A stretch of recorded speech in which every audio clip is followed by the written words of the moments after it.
మీ హద్దు మీరు తెలుసుకుని మీరు అమ్మవారిచ్చిన సుఖములను వైదికంగా ఎంతవరకు ఏ పరిమితిలో ఏవి అనుభవించవచ్చో అలా అనుభవిస్తే అమ్మవారికి దూరం అవుతారని మీరు ఎందుకు అనుకుంటున్నారు? మీరు ఎప్పుడూ దూరం కారు. ఎప్పుడూ దూరం కాకుండా మీరు ఉండగలరు.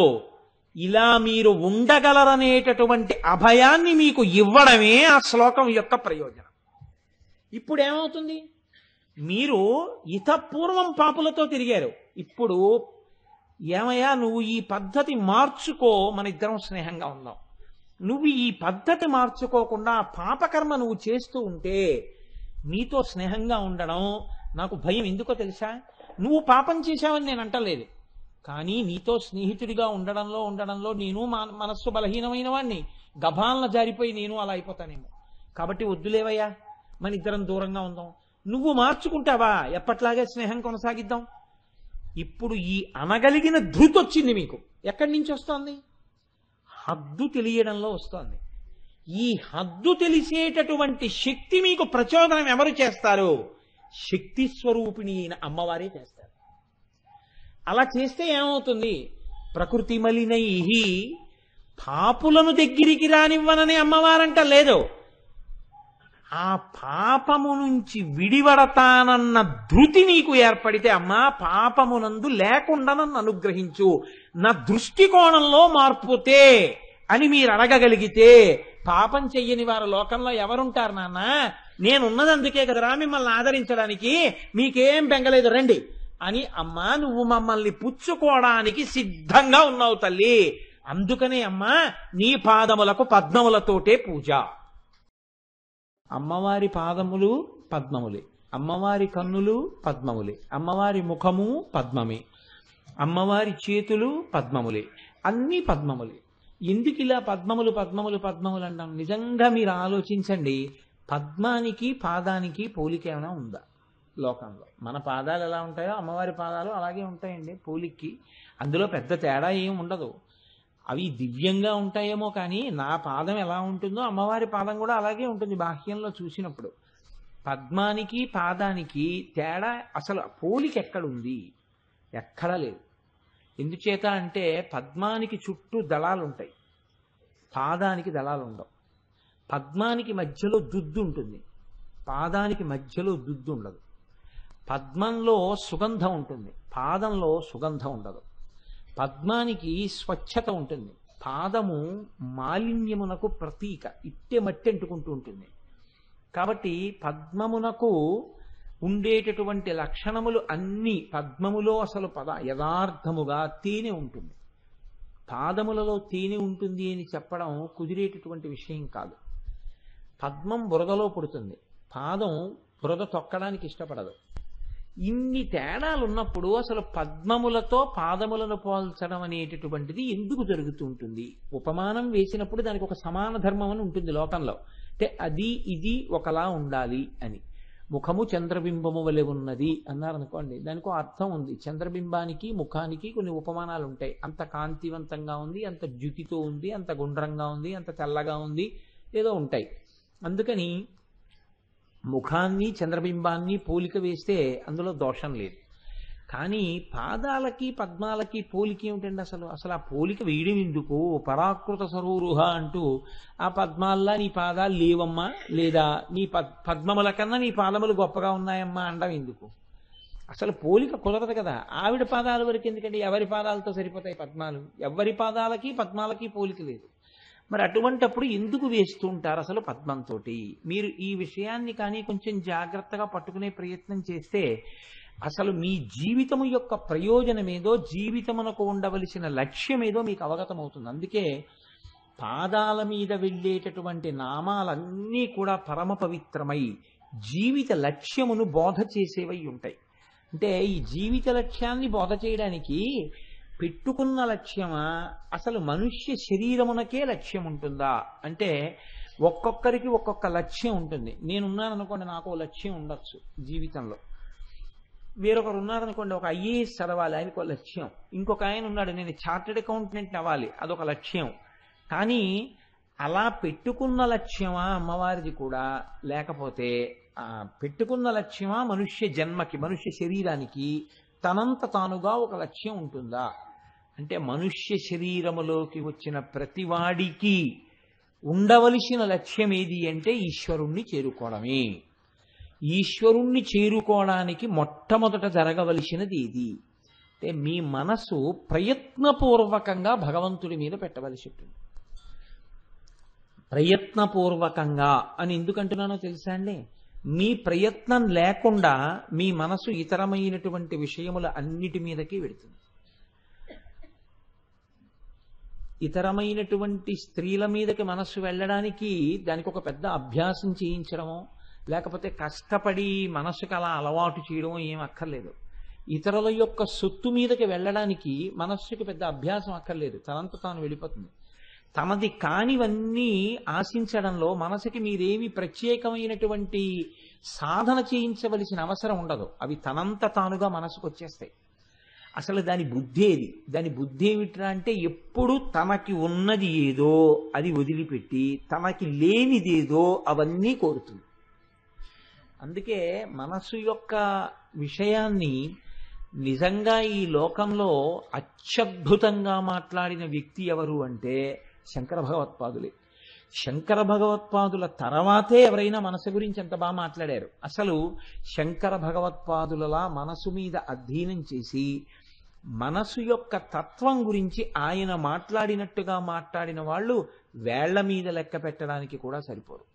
ఇంకా యథార్థంగా చెప్పాలంటే ఇవాళ మానసిక వైద్యులు అని మనం అంటుంటామే, అసలు వాళ్ళు తెలుసుకున్న దానికన్నా వాళ్ళు చేసేటటువంటి సూచనల కన్నా సలహాల కన్నా శంకర భగవత్పాదులు ఇచ్చేవి చాలా పై స్థాయిలో ఉంటాయి. నేను ఏమీ దీన్ని గొప్ప చేసి చెప్పే ప్రయత్నం ఏం చేయట్లేదండి. మీకు చూస్తే అందుకే శంకరాచార్యుల వారి సాహిత్యాన్ని అనుకరించారు తర్వాత వచ్చిన వాళ్ళు. ప్రత్యేకించి దూర్జటి ఆ ఒరవడి బాగా పట్టుకున్నాడు. శంకరుడు చెప్పినటువంటి శ్లోకాలు, మనసు మీద ఆయన చెప్పిన మాటలు బాగా పట్టుకున్నాడు. అందుకే తమకంబొప్ప పరాంగనాజనుల పరద్రవ్యంబులన్ మృత్యులింగ మహోద్యోగము చేయునెమ్మనము దానింపట్టి వైరాగ్య పాశంబులన్ చుట్టి బిగించి నీ చరణ స్తంభంబునన్ కట్టివైచి ముదంబెన్నడు కల్గజేయగదవో శ్రీకాళహస్తీశ్వర అంటాడు. నా మనస్సు ఒక పెద్ద దొంగ, అది ఏం చేస్తుంది? నాది కానివేవో అవన్నీ కోరుతుంది. అన్నీ కోరడంలో మీరు ఏ సాధన చెయ్యక్కర్లేదు, చెయ్యకుండానే వెళ్ళిపోతుంది. ప్రత్యేకమైన సాధన దేని కొరకు చెయ్యవలసి ఉంటుంది? దాన్ని పట్టి వెనక్కి తెచ్చి భగవంతుడి పాదముల దగ్గర పెట్టడంలో చేయవలసి ఉంటుంది. మిగిలిన దానికి మీ సాధన ఏం అక్కర్లేదండి.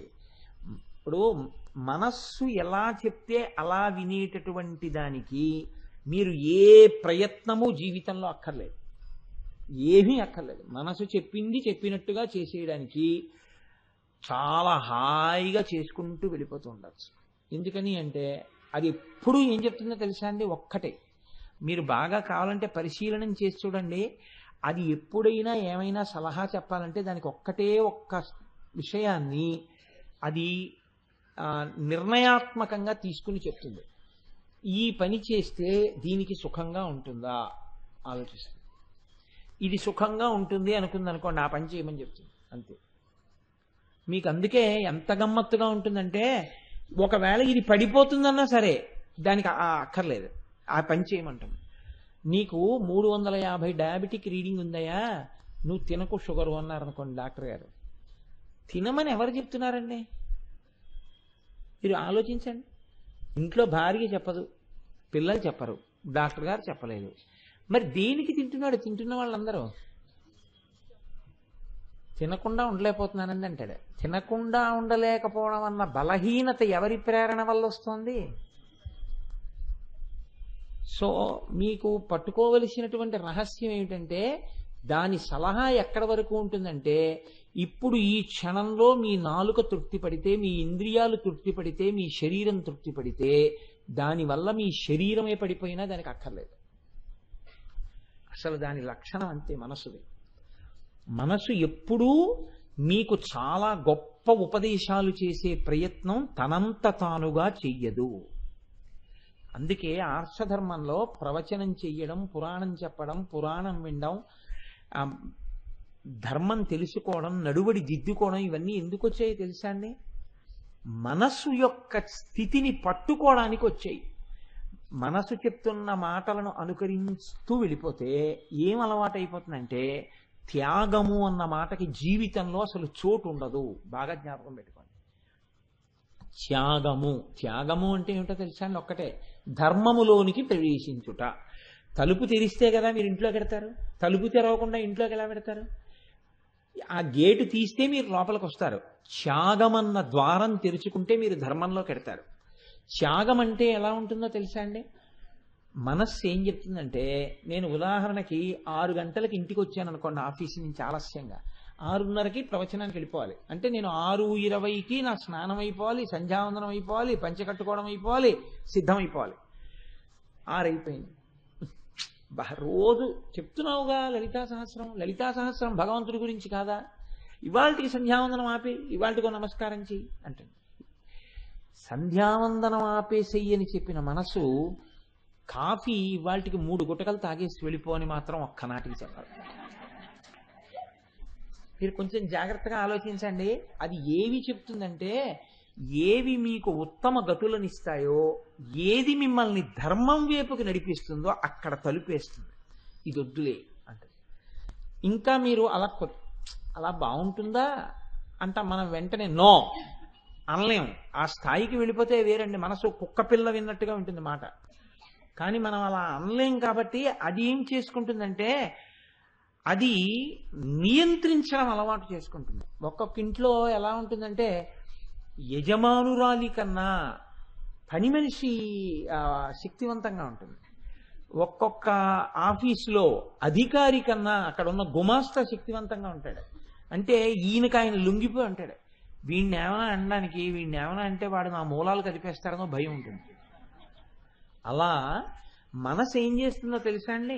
ఎప్పుడూ ధర్మం వైపుకి త్యాగం చేయనివ్వదు మిమ్మల్ని. వద్దు అంటూ రేపు 9 గంటలకి లలితా సహస్రం చదవడానికి వెళ్దాం అన్నాం అనుకోండి, అది ముందు ఏం చెప్తుందో తెలుసా అండి? కిందటి వారం చదివావుగా అంటే, కిందటి వారం చదివితే ఏమి మళ్ళీ చదువుకుందాం కదా, చదివావు కదా, లేచి భీష్మేకాదశి అన్నావు, లేచావు. అది నీకు తగ్గట్టు వాడు దొరికాడు ఇప్పుడు అయ్యప్ప సాంగుల్లో, వాడు ఏదో చెప్తూ ఉంటాడు, లేచావు, తెల్లారగట్టు లేపేశావు. ఆదివారం వచ్చింది, పోనీ కాసేపు పడుకుందాం అంటే ఆదివారమే భీష్మేకాదశి వచ్చింది అన్నావు. పోనీ కిందటి ఆదివారం పడుకొని ఇచ్చావా, వాడు పొద్దున్న 6ంటికి లలితా సహస్రం గేట్లు వేసేస్తారన్నాడు, అప్పుడు లేపేశావు. దీని గురించి ఏమన్నాడు? నిన్న 10ంటికి అన్నాడు, ఇవాళ అన్నాడు 9 అన్నాడు. కాబట్టి ఇవాళ మీరు పూజ చేసుకోవడానికి సరిపోదా టైము అన్నాడు పైగా. అందుకని ఇక్కడ పూజ అవ్వాలి, అక్కడికి వెళ్ళాలి. కాబట్టి చేయకపోతే తప్పు అయిపోతుంది. కాబట్టి ఏమైపోతుంది అంటే, ఇవన్నింటినీ అధిగమించే ప్రయత్నం చేస్తుంది. వాడు అలాగే చెప్తాడు, ఓ మాట నేర్చుకున్నావు కదా, ఇప్పుడు మళ్ళీ వెళ్ళి అదే చెప్తాడు. ఎందుకు ఆ పాటి దానికి? హాయిగా ఏదో కాసేపు ఇవాళ ఆదివారం కాస్త ప్రశాంతంగా కూర్చుందాం. ఇంకా మీకు ఏం వేస్తుందంటే, ఇంత టెన్షన్ ఉండకూడదు, ఇంత స్ట్రెస్ ఉండకూడదు, వీక్లీ ఒక్కరోజు హాయిగా ప్రశాంతంగా కూర్చోవాలి. ఎందుకు అలా తిరుగుతూ ఉంటుంది? త్యాగమునకు తలుపులు మూసి ధర్మం వైపుకి నడవనివ్వదు. ప్రయత్నపూర్వకంగా మీరేం చేయాలంటే, మనసు మీకు ఆదేశం ఇచ్చినప్పుడల్లా మీరు వెనక్కి తిరిగి అడుగుతుండాలా, ఏమన్నారు అంటుండాలి. చిత్రం ఏంటంటేనండి, ఇది అన్నింటిల్లో చేస్తాడు మనిషి. మీరు చూడండి, ఒక ఇంటి యజమాని చేయవలసిన నిర్ణయాన్ని పక్కింటి ఆయన చేశాడు అనుకోండి. మీ అబ్బాయిని బలానా కాన్వెంట్లో జాయిన్ చేస్తున్నామండి అన్నాడు అనుకోండి. మా అబ్బాయిని ఎక్కడ జాయిన్ చేయాలో నాకు తెలుసండి, మీరు ఎందుకంత శ్రమ తీసుకుంటున్నారంటాడు. ఒకవేళ అది మంచిదైనా నన్ను అడగాలి, కానీ అదే మీరు జాయిన్ చేసేయడం ఏంటంటాడు.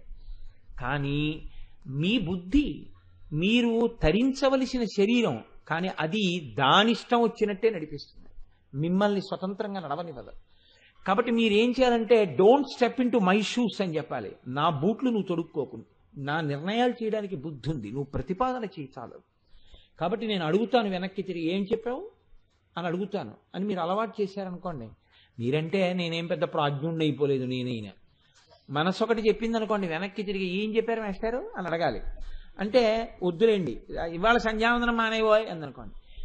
ఎందుకు వచ్చిన ఉపన్యాసాలు నువ్వు చెప్పేది? ఉపన్యాసానికి అరగంట వెళ్ళి ఆలస్యంగా వెళ్ళి పర్వాలేదు, సంధ్యావందనం మాత్రం మానకూడదు. సంధ్యావందనం గురించి పెద్దలు ఏం చెప్పారో, వేదం ఏం చెప్పిందో, పరమాచార్య ఏం చెప్పారో నువ్వు ఎన్ని గ్రంథాల్లో చదివావు, ఎంతమందికి నువ్వు చెప్పావు, నువ్వు చెప్పబట్టి ఎంతమంది సంధ్యావందనాలు చేస్తున్నారు. ఇవాళ ఎవ్వరూ చూడలేదు కదా అని నువ్వు మానేస్తావా సంధ్యావందనం? ఒక పావుగంట ఉపన్యాసానికి ఆలస్యంగా వెళ్ళి నా సంధ్యావందనం ఆలస్యం అయిందని సభకి చెప్పు. ఎవ్వరూ నీ పీక తీరు. సంధ్యావందనం మాంతి మాత్రం ఒప్పుకోను. ఇప్పుడే కాదు, ఇంకెప్పుడు చెప్పకి సలహా.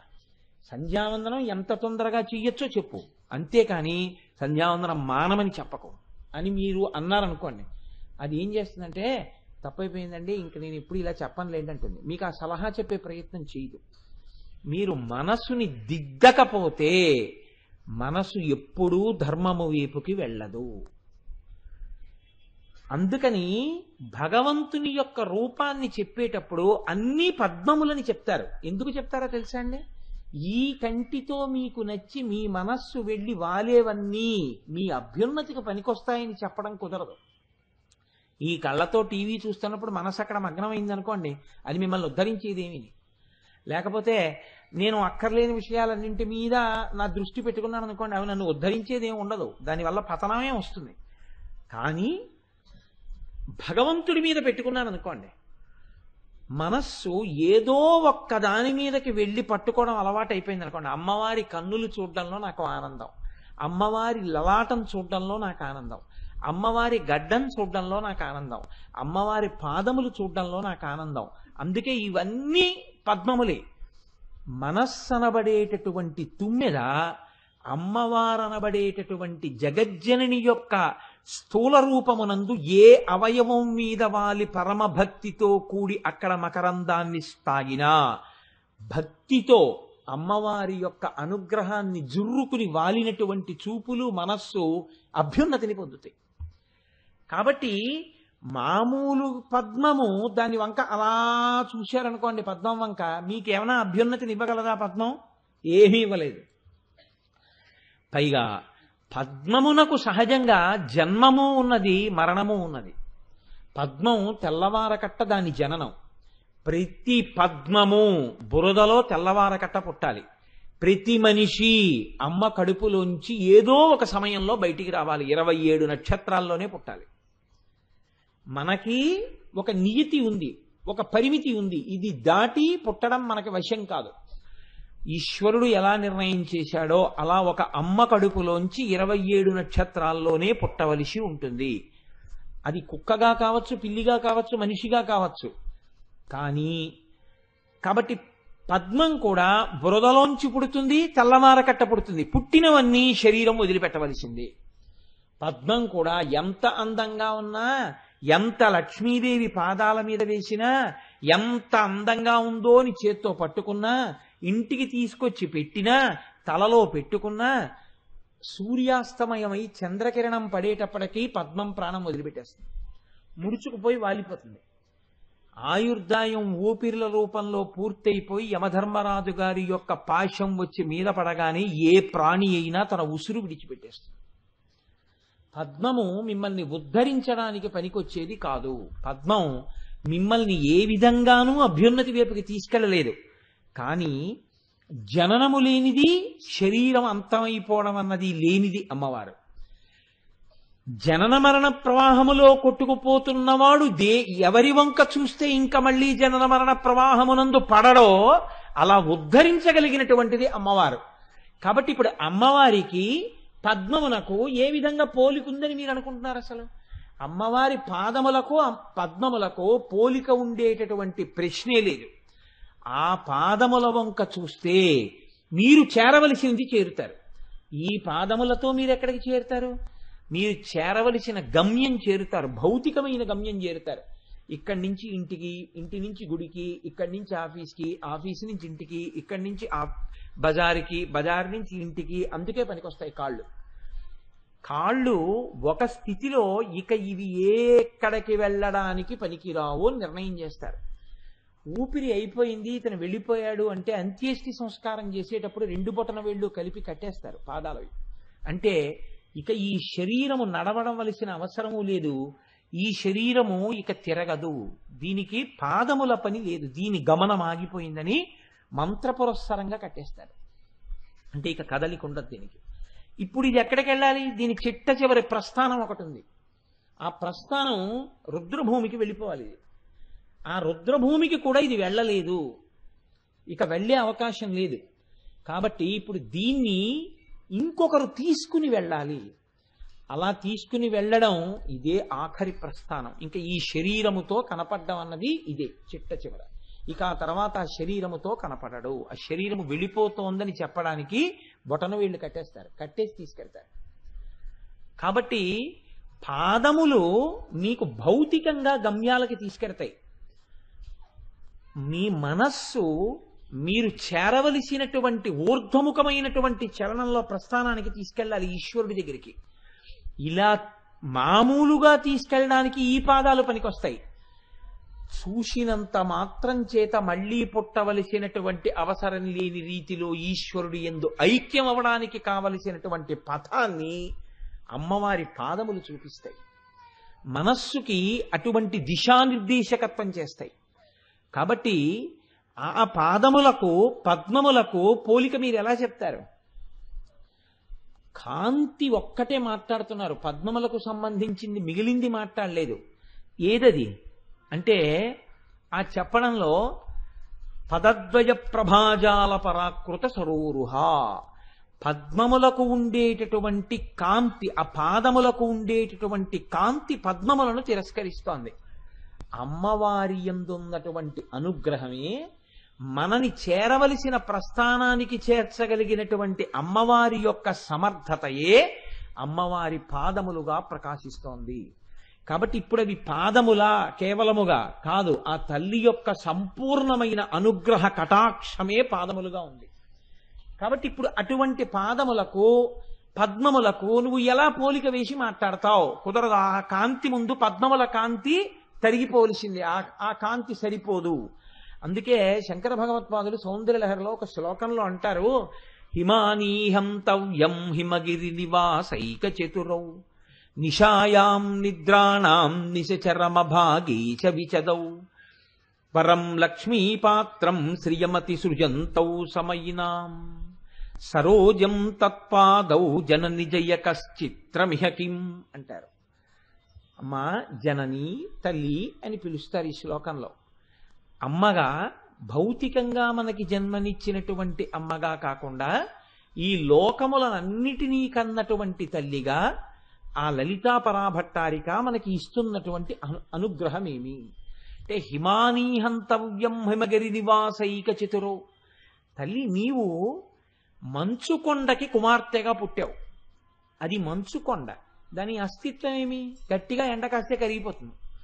అటువంటి మంచుకొండకి నువ్వు కూతురుగా పుట్టడం అంటే నువ్వు కూడా ఒక జన్మానబడేటటువంటి దానికి కట్టుబడ్డావా? నీ అంత నువ్వు అనుగ్రహించి మంచుకొండకి కూతురయ్యావా? నువ్వు ఒక జన్మకి కట్టుబడి కాదు, నువ్వు అనుగ్రహించి కూతురుగా వచ్చావు. పుట్టుకయందు నేను పుట్టి వీరిని ఉద్ధరించానని చెప్పుకోవడం నాకు కుదరదు. నన్ను కన్న తల్లిదండ్రులు ఉన్నారు, నేను వారిని కడుపున ఎందుకు పుట్టానో తెలుసా అండి? ఆ తల్లిదండ్రులను ఉద్ధరించడానికి నేను పుట్టాను అని నేను అంటానా అంటే అలా అనడానికి నేను సరిపోను, అలా కుదరదు. కానీ అమ్మవారు పుడితే ఆ పుట్టుక చేత వెంటనే ఆ వంశం తరించిపోయింది. అసౌనాసా వంశస్థు హినగిరి వంశధ్వజపటి అని కదా శంకరాచార్యులు వారు అన్నారు. కాబట్టి తల్లి నువ్వు మంచుకొండకి కుమార్తెగా పుట్టావు. పుట్టి ఎక్కడ తిరిగావు? మంచుకొండ మీదే తిరిగావు, హిమాలయ పర్వతాల మీదే తిరిగావు. మంచులో పుట్టావు, మంచులో తిరిగావు. మంచులో ఉన్నటువంటి కైలాస పర్వతానికి అధినాథుడైనటువంటి వాడు పరమశివుడికి 2 పేర్లు, గిరిశ గిరీష అని.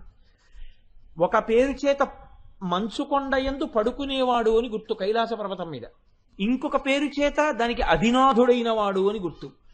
కాబట్టి ఆవిడ మెట్టినిల్లు కూడా మంచు సంబంధమే. మంచు సంబంధం ఉన్న చోట పుట్టింది, మంచు సంబంధం ఉన్న చోట మెట్టింది, మంచు కొండల మీద తిరిగింది. లోకంలో ఉండేటటువంటి లక్షణం ఏమిటంటే ఒక పద్మం కానీ పుట్టిందనుకోండి, అసలు మంచు ఎక్కడ ఉంటుందో అక్కడ ఆ మొగ్గ విడదు. ఎందుకు విడదో తెలుసా అండి? మొగ్గ బాగా విడాలి అంటే, పద్మం విచ్చుకోవాలంటే సూర్యకిరణాలు పడితేనే విచ్చుకుంటుంది. సూర్యకిరణాలు ఎప్పుడు పడవు? మంచు ధారాళంగా పడుతోంది అనుకోండి, సూర్యుడు లేడని గుర్తు, అక్కడ సూర్యప్రకాశం లేదు. సూర్యప్రకాశం లేని చోటే మంచు పడుతుంది. సూర్యప్రకాశం లేని చోట మంచు పడుతోంది కాబట్టి అసలు అక్కడ ఆ పద్మం విచ్చుకోలేదు. అథవా విచ్చుకుందనుకోండి, ఇలా కొద్దిగా విచ్చుకునేటప్పటికి ఆ రేకుల మీద కానీ మంచు వచ్చి పడింది అనుకోండి, ఆ మంచు యొక్క బరువుకి ఆ చాలా తేలికగా సౌకుమార్యంగా ఉండేటటువంటి ఆ రేకులు విరిగిపోయి ఊడిపడిపోతాయి. రెండు మంచు బరువుకి ఇంకా విచ్చుకుంటున్నటువంటి ఆ పువ్వు యొక్క దుద్దు మీదకి వెళ్ళి మంచు ముద్ద పేరుకుందనుకోండి, వెంటనే నల్లగా కవిలిపోయి ఆ నాళంతో సహా పద్మం ఒరిగిపోతుంది, కిందకి ఒరిగిపోయి బురదలో పడిపోతుంది. కాబట్టి మంచు మీద పడితే పద్మం తట్టుకోదు, మంచు ఉంటే పద్మం విచ్చుకోదు, మంచులో పద్మం అసలు బతికి ఉండదు. అసలు మంచు పద్మము ఈ రెండు ఒకదానితో ఒకటి పడేటటువంటి విషయాలు కావు. కాబట్టి హిమానీహంతవ్యం హిమగిరి నివాసైక చతురౌ నిశాయాం నిద్రాణం నిశిచరమ భాగే చ విశదౌ. రాత్రి అయితే అసలు తెరుచుకుని ఉండదు. పోని మంచు లేదండి, సూర్యప్రకాశం చాలా బాగుంది, సూర్యకిరణాలు పడుతున్నాయి, పద్మం విచ్చుకుంది, తెల్లవారగానే సూర్యకిరణాలు పడితే విచ్చుకుంది కదా అని చెప్పి ఇంకా పద్మం అలా ఉండిపోతుందని మీరు అనుకుంటున్నారా? నిశాయాం నిద్రాణం, చీకటి పడిపోయింది అనుకోండి, సూర్యాస్తమయం అయిపోయింది అనుకోండి, నిద్రాణం. శంకరాచార్యుల వారు గౌరవంగా మాట్లాడారు. శ్రీనాథుడు భీమఖండాన్ని చేస్తూ పెద్ద నిద్రకు మాగన్ను పెట్టువేళ అన్నాడు. వాళ్ళు చచ్చిపోయే ముందు అన్న మాట అనకుండా పెద్ద నిద్రకు మాగన్ను పెట్టువేళ అన్నాడు. పెద్ద నిద్రకి మాగన్ను పెట్టే ముందు పంచజనులకు తారక బ్రహ్మ విద్య అభవుడు ఉపదేశించునప్పుడు కాశీ అన్నాడు. కాశికా క్షేత్రంలో కుడి చెవిలో పరమశివుడు వచ్చి తారకాన్ని ఉపదేశం చేయడం గురించి వర్ణన చేస్తూ, అలా నిశాయాం నిద్రాణం. పద్మం ఏం చేస్తుంది? చీకటి పడింది అనుకోండి, చంద్రకిరణాలు పడ్డాయి అనుకోండి, ముడుచుకుపోతుంది. ఇక దాని జీవితం అయిపోయింది అక్కడితో. ముడుచుకోగానే పద్మం ఏమైపోతుందంటే ఒరిగిపోతుంది. ఒరిగిపోయి అది వెంటనే నాళానికి బరువు అయిపోతుంది, ఇలా ఒరిగిపోతుంది. ఒరిగిపోయి అలాగే ముడుచుకుపోయి కిందకి వడిలిపోతుంది. కాబట్టి నిశాయాం నిద్రాణం నిశిచరమ భాగేచ విశదౌ. మంచు లేకపోయినా తెల్లవారకట్ట విచ్చుకుంటుంది, చీకటి పడితే ముకిలించుకుపోతుంది. కాబట్టి పద్మానికి ఈ పరిమితులు ఉన్నాయి. నీవో హిమానీ హంతవ్యం హిమగిరి నివాసైక చతురౌ. మంచు కొండకి పుట్టావు, మంచు కొండ మీద పెరిగావు, మంచులో తిరుగుతావు, కైలాసనాథుణ్ణి కట్టుకున్నావు, అక్కడే తిరుగుతుంటావు. పగటి వేళ ముడుచుకోవడం ఉండదు, పగటి వేళ విచ్చుకోవడం ఉండదు, రాత్రి వేళ ముడుచుకోవడం ఉండదు. నువ్వు ఎటువంటి దానివి? నిన్న చెప్పారు శంకరాచార్యులు వారు, దరిద్రేభ్యో భద్రాం శ్రియమనిషమహ్నాయ దదతౌ. ఎవడికి ఏ కష్టం ఏ సమయంలో వస్తుందో ఎవడికి తెలుసు. ఎవడికి ఏ కష్టం వచ్చినా అప్పటికప్పుడు ముడుపు కట్టేస్తాడు, అప్పటికప్పుడు అమ్మవారికి నమస్కారం చేస్తాడు. అమ్మా అనుగ్రహించమ్మా, నా పసుపు కుంకాలు నిలబెట్టమ్మా, నా బిడ్డల్ని కాపాడమ్మా, అమ్మా నన్ను రక్షించమ్మా అంటాడు. ఎవడు ఎక్కడ ఎప్పుడు ఎలా ప్రార్థన చేస్తాడో ఎవడికి ఎరుక. కాబట్టి పద్మం రాత్రి ముడుచుకుపోయినట్టే రాత్రి అయ్యేటప్పటికీ నేను పడుకుంటానయ్యా, మీ మొరలు వినలేను అని చెప్పి అమ్మవారు ఎప్పుడైనా అందా? ఆ తల్లి అసలు కనురెప్ప పడడం అన్నదే లేదు. ఎందుకని? ఆ తల్లి కనురెప్పే పడిందా లోకాలు లయమైపోతాయి. కాబట్టి ఆవిడ ఎప్పుడు ఎవరైనా అమ్మా నీ పాదాలు పట్టుకున్నానమ్మా అంటాడేమో నిజాయితీగానని రాత్రింబవళ్ళు తల్లి అలా చూస్తూనే ఉంటుంది. ఎవరైనా కానీ అమ్మా అని గట్టిగా ఆర్తితో నమ్మకంతో పిలిచారో అంతే, ఉత్తర క్షణం ఆ తల్లి అనుగ్రహించి పలికేస్తుంది. అమ్మవారు పలకడం అంటే ఎంత విచిత్రంగా ఉంటుందో తెలుసా అండి? నాకు తెలుసుండి ఆ పేర్లు ఎందుకు చెప్పాలి, మా బంధువులే ఇక్కడే ఉండేవారు శ్రీనగర్లో. ఆవిడ భర్తకి అకస్మాత్తుగా, ఆయనకు అప్పటికే హార్ట్ బైపాస్ ఆపరేషన్ అయింది, వెక్కిళ్ళు వచ్చాయి, వస్తే ఆగిపోవు. అవి ఇంచుమించుగా అప్పటికి 2 రోజులు 3 రోజులు అయిపోయింది. ఆ ఎక్కిళ్ళు వస్తూనే ఉన్నాయి. ఆయనకి ఈ రిబ్ కేజ్ అంతా, వక్షస్థలం అంతా విపరీతమైన పోటు వచ్చేస్తోంది, ఆగట్లేదు. ఆగకపోతుంటే ఆవిడ వెంకటరమణుడికి అమ్మవారికి నమస్కారం చేసుకుంది. చేసుకున్నటువంటి 2 నిమిషాలు అవ్వలేదు, ఈయనకి ఏమైపోతారో ఇంకా ఏం వేసినా తగ్గట్లేదని బెంగపెట్టుకుని, ఎవరో కాదు నాకు బంధుత్వ రీత్యా అక్క బావగారే అవుతారు, ఇలా నమస్కారం చేసుకుంది. ఎప్పుడో ఆయనతో కలిసి ఎక్కడో పనిచేసిన ఆయన ఒక ఆయన వచ్చాడు. వచ్చి తలుపు కొట్టి ఏమాయి బాగున్నావా అని మాట్లాడుతున్నాడు. ఆయనకి మాట్లాడే ఓపిక లేదు, ఇప్పుడు వచ్చాడు ఏమిట్రా అనుకున్నారు. ఏడుస్తూ మా అక్క ఆయన పరిస్థితి బాగోలేదండి ఇప్పుడు మాట్లాడాలి. ఏమ్మా ఏమైంది అన్నారు. ఇలాగండి. ఎందుకమ్మా దానికి బెంగ ఎందుకమ్మా, 3 రోజుల నుంచి ఎందుకు చూస్తున్నారు? నేను ఒకటి చెప్తాను చేయండి అని ఆయన ఏదో చెప్పాడు. కొద్దిగా నీళ్లు మరిగించి అందులో ఇదేదో వెయ్యండి, ఇలా కలిపేసేయండి అని. ఒకవేళ మీకు అనుమానమా అమ్మా, వెయ్యండి జరుగుతుంది అన్నాడు అని వెళ్ళిపోయాడు. మళ్ళీ వచ్చాడు 10 నిమిషాల్లో. మీరు చేస్తారో చేయరో అని వచ్చానమ్మా అని ఆయనే పట్టుకొచ్చాడు. ఆ సొంటి మొక్క ఏదో పసుపు మొక్క ఏదో పట్టుకొచ్చి ఆ నీళ్ళల్లో వెయ్యండి అని అక్కడే కూర్చున్నాడు. కూర్చుని కాచారా అమ్మ పట్టించండి అన్నాడు. ఇలా పట్టిస్తోంది, ఆయన వెళ్ళిపోయాడు. ఈయన 3 గుటకలు వేశారు, వెక్కిళ్ళు అయిపోయి.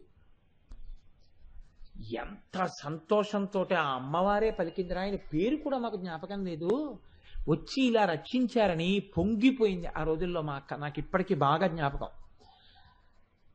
ఆర్తితో పిలిస్తే అమ్మవారు పలకదని మీరు ఎలా అనుకుంటున్నారు? పలికి తీరుతుంది ఆ తల్లి. కాబట్టి నిశాయాం నిద్రాణం నిశిచరమ భాగేచ విశదౌ, రాత్రి పడుకుంటాయి, తెల్లవారకట విచ్చుకుంటాయి పద్మాలు. కానీ అమ్మ నీ పాదాలో, నీ పాదముల పట్ల చేసిన మొరలు విని రక్షించడానికి ఎప్పుడూ సిద్ధంగా ఉంటాయి. ఇలా చెవులు విచ్చుకుని వింటూ ఉంటాయి ఆ పాదాలు.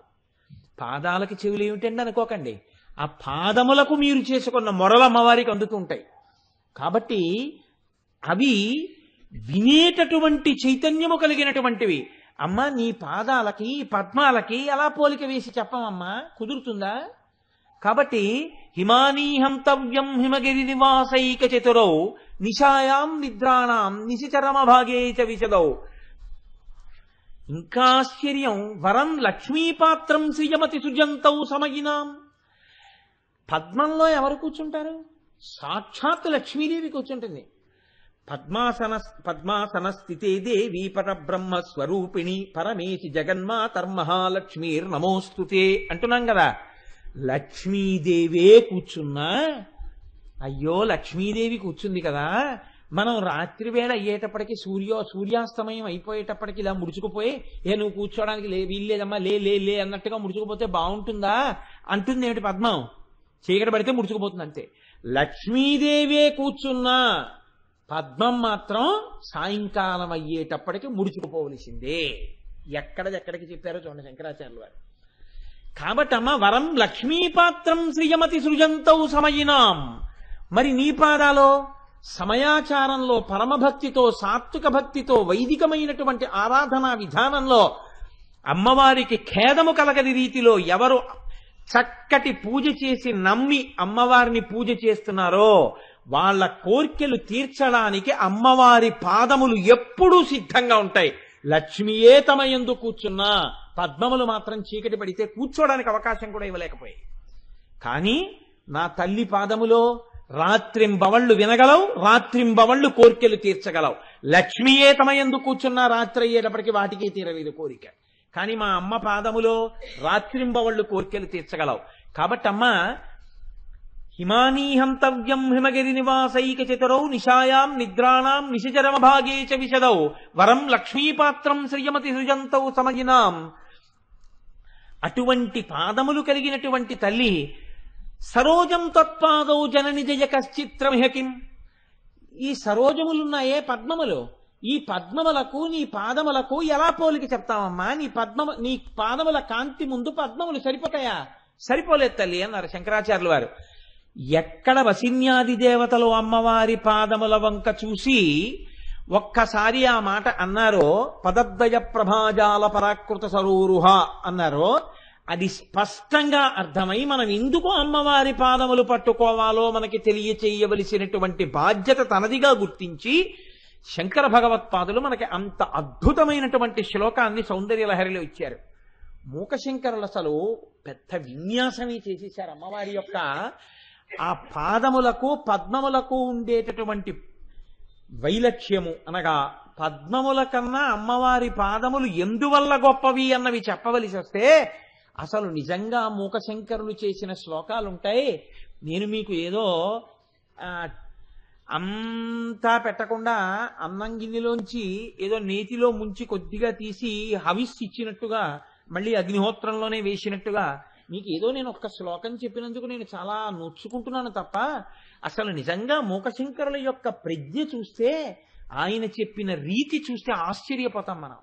ఆయన అమ్మవారి పాదముల వంక చూస్తూ చెప్పారు ఆ శ్లోకాన్ని. ఆయన అంటారు, దధానై సంసర్గం ప్రకృతి మలినై షట్పద కులై ద్విజాధీశ్లాఘ విదిషు విదద్భిర్ముకులతాం రజోమిశ్రై పద్మై నియతమపి కామాక్షి పదయో విరోధస్తే యుక్తో విషమశరి వైరి ప్రియతమే అంటారు. ఎంత గొప్ప శ్లోకమో చూడండి. మీరు ఈ శ్లోకాన్ని పట్టుకోగలిగితే అమ్మవారి పాదముల యందు భక్తి కలగకపోవడం అన్నది ఉండదు. శంకరులు శంకరులే, మూకశంకరులు మూకశంకరులే. ఆయన అంటారు, దధానై సంసర్గం ప్రకృతి మలినై షట్పదకులై.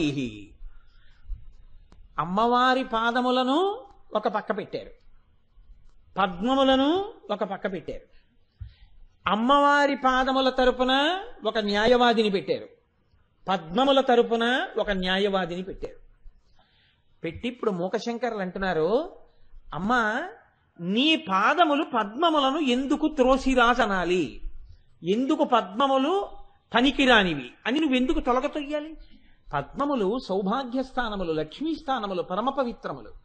ఆ పద్మాల మీద పని కట్టుకుని అస్తమానం పద్మాలు నీ పాదాల దగ్గర పనికిరావు, నీ పాదాల దగ్గర పనికిరావు అనడానికి కేవలము నీవు అందరినీ ఒడ్డెక్కించగలవు కాబట్టి ఆ మాట చెప్తున్నారా? అంతకన్నా పద్మాలు చేసినటువంటి దోషాలు కూడా ఏమైనా ఉన్నాయా లోకంలో? అది ఏమైనా రహస్యం ఉందా అసలు? ఎందుకు నువ్వు పద్మాల్ని అస్తమానం కవులందరూ తిరస్కరించేటట్టుగా వారికి ప్రచోదనం చేస్తున్నావు? ఈ మాట మీరు కనిపెట్టాలి. కవులు చేయట్లేదుట, అలా కవులు చెప్పేటట్టుగా చేస్తున్నది అమ్మవారేట. ఎందుకని? కవులు చెప్పారంటే శక్తి, వారు మాట్లాడారంటే శక్తి ప్రచోదనం అయింది. అది అమ్మవారే చెప్పిస్తోంది. నువ్వు ఎందుకమ్మా పద్మాలు నీ పాదాలకి సరిపోవు, పద్మాలు పాదాలకి సరిపోవు, పద్మాలు పాదాలకి సరిపోవు అని ఎందుకు అలా చెప్పిస్తున్నావు? నీ గొప్పతనం కోసం చెప్పించడం కోసమైతే నువ్వు అలా స్తోత్రం చేయించుకోవు. పద్మాల యందు ఏవో దోషాలు ఉండి ఉండాలి. అప్పుడు ఏదైనా దోషం ఉండి నువ్వు నీ పాదాల దగ్గరికి వాటిని రానివ్వట్లేదు. అందుకే నీ పాదాలకి ఆ పద్మాలకి పోలిక ఉండకూడదంటున్నావు. అసలు ఆ కోణంలో మేము ఆలోచిస్తాం, ఏమైనా పద్మాలకి దోషాలు కానీ పద్మాలు చేసిన పాపాలు కానీ ఏమైనా ఉన్నాయా? ఇప్పుడు మూకశంకరులు ఒక కొత్త కోణంలో వచ్చారు. మీరు బాగా ఆలోచించండి. పద్మములు అమ్మవారి పాదములు సరిపోవు అంటే అమ్మవారు దూరంగా తోసేస్తోంది పద్మాలను. ఇప్పుడు ఇలా తోసేయడానికి పద్మాలు ఏమైనా పాపాలు చేశాయి అని మీకేమైనా ఎక్కడైనా ఆధారం ఉందా? మీరు చదివారా ఎక్కడైనా? పద్మము అంటే తామర పువ్వు అండి. తామర పూలు ఈ పాపం చేశాయి అని మీరు ఎక్కడైనా చదివారా? చలపతిరారు ఏమైనా చదివారా ఎక్కడైనా? పద్మం ఈ పాపం చేసింది, తామర పువ్వు ఈ పాపం చేసిందండి, అందుకే అమ్మవారు తన పాదాల దగ్గరికి రానివ్వదు అని మీరు ఏమైనా చెప్పడానికి ఏమైనా ఆధారం ఉందా? ఏమీ లేదు. డాక్టర్ గారు మీకు లేదు, గోపి గారు ఏమైనా అంటారనుకున్నాను నేను. కానీ మూకశంకరులు చాలా చమత్కారంగా ఓ మాట అన్నారు. ఆయన చెప్పేస్తున్నారండి శ్లోకంలో.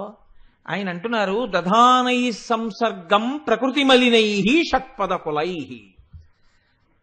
పద్మములు తమంత తాముగా పాపము చేసినవి కాకపోవచ్చు, కానీ మహాపాపులైన వారితో స్నేహం చేస్తూ ఉంటాయి. ఇదో చమత్కారం. తాను పాపం చెయ్యడానికి పాపులతో కలిసి ఉండడానికి అన్న తేడా ఉందా? నాకేం పాపం లేదండి, నేనేం పాపాలు చేయని, స్నేహితుడు వస్తుంటాడు వెడుతుంటాడు, ఆయనతో కలిసి తిరుగుతాను, నేనేం చేయనే పాపం, ఆయన చేస్తుంటాడు, నాదేముందండి తప్పు, అప్పుడు నేనెందుకు పాపిష్టివాడిని అవుతాను, నేనెందుకు పాపి అవుతాను అంటారేమో. ధర్మశాస్త్రంలో ఒక లక్షణం ఉంది. బ్రహ్మహత్య చేసిన వాడితో హే మహారీచ, దొంగతనం చెయ్యడం, సురాపో కళ్ళు తాగడం, గురు తల్పక గురుపత్ని శయనించినటువంటి శయ్య మీద ఏకశయ్యాగతుడు కావడం, 5 పంచమహాపాతకాలు. మరి 4 కదా చెప్పారు, 5 చెప్పలేదు కదా. అంటే ఈ 4 చేసిన వాడు ఎవడైనా ఉంటే అలాంటి ఒక్కటి చేసిన వాడైనా సరే వాడు నా స్నేహితుడని చెప్పి వాడితో స్నేహంగా తిరగడం. తత్సంసర్గీ చ పంచమహ, ఈ 5 మహాపాతకాలు. కాబట్టి ఇప్పుడు మనం ఏమైనా చెయ్యాలా? చెయ్యక్కర్లేదు. బ్రహ్మహత్య చేసిన వాడు మాకు స్నేహితుడని మనం వాడితో తిరుగుతున్నాం అనుకోండి, నేను చేయలేదు కదా అని, మీరు మహాపాతకం చేసిన వారే. హే మహారీచ, బంగారం దొంగతనం చేసిన వాడిని మీ స్నేహితుడు అన్నారనుకోండి, మీరు మహాపాతకం చేసిన వారే. సురాపో, వాడు కళ్ళు తాగాడు, వాడు మీతో కలిశాక మానినట్టు ఆధారాలు లేవు, ఇంకా మీరు వాడిని స్నేహితుడు అన్నారనుకోండి, మారితే దగ్గరికి తీస్తే తప్పులేదు, మారకుండా దగ్గరికి తీశారనుకోండి మీకు మహాపాతకం అంటుకుంటుంది స్నేహితుడు అన్నందుకు. సురాపో గురుతల్పక. అసలు నేను 1కి 10 మాటలు ఆ మాట నోటితో ఉచ్చరించాను కాబట్టి గురుతల్పక. ఈ 4 మహాపాతకములు చేసిన వాళ్ళు ఎవరున్నారో తత్సంసర్గి చ పంచమః. ఈ 4గింటిలో 4 చేసిన వాణ్ణి కాని 1 చేసిన వాణ్ణి కాని 1 కన్నా ఎక్కువ చేసిన వాణ్ణి కాని నా స్నేహితుడని చెప్పిన వాడు ఎవడున్నాడో వాడు కూడా పంచమహాపాతకాలు చేసిన వాడే. కాబట్టి తాను పాపము చేసి ఉండాలా అక్కర్లేదు, పాపం చేసిన వాడిని నా స్నేహితుడిని దగ్గరికి తీసుకుంటే చాలు, వాడు పాపం చేసిన వాడే. ఇప్పుడు పద్మాలు ఏమైనా పాపం చేశాయా? పాపం చేయలేదు, కానీ పాపం చేసిన వాళ్ళతో స్నేహం చేస్తుంటాయి. పాపం చేసిన వాళ్ళు ఎవరున్నారండి, వాళ్ళతో పద్మం స్నేహం ఎక్కడ చేసిందండి అని అనుమానం రావచ్చు. మూకశంకరులు అంటున్నారు, దధానై సంసర్గం ప్రకృతి మలినై షట్పదకులై. గండు తుమ్మెదలు, నల్ల తుమ్మెదలున్నాయి.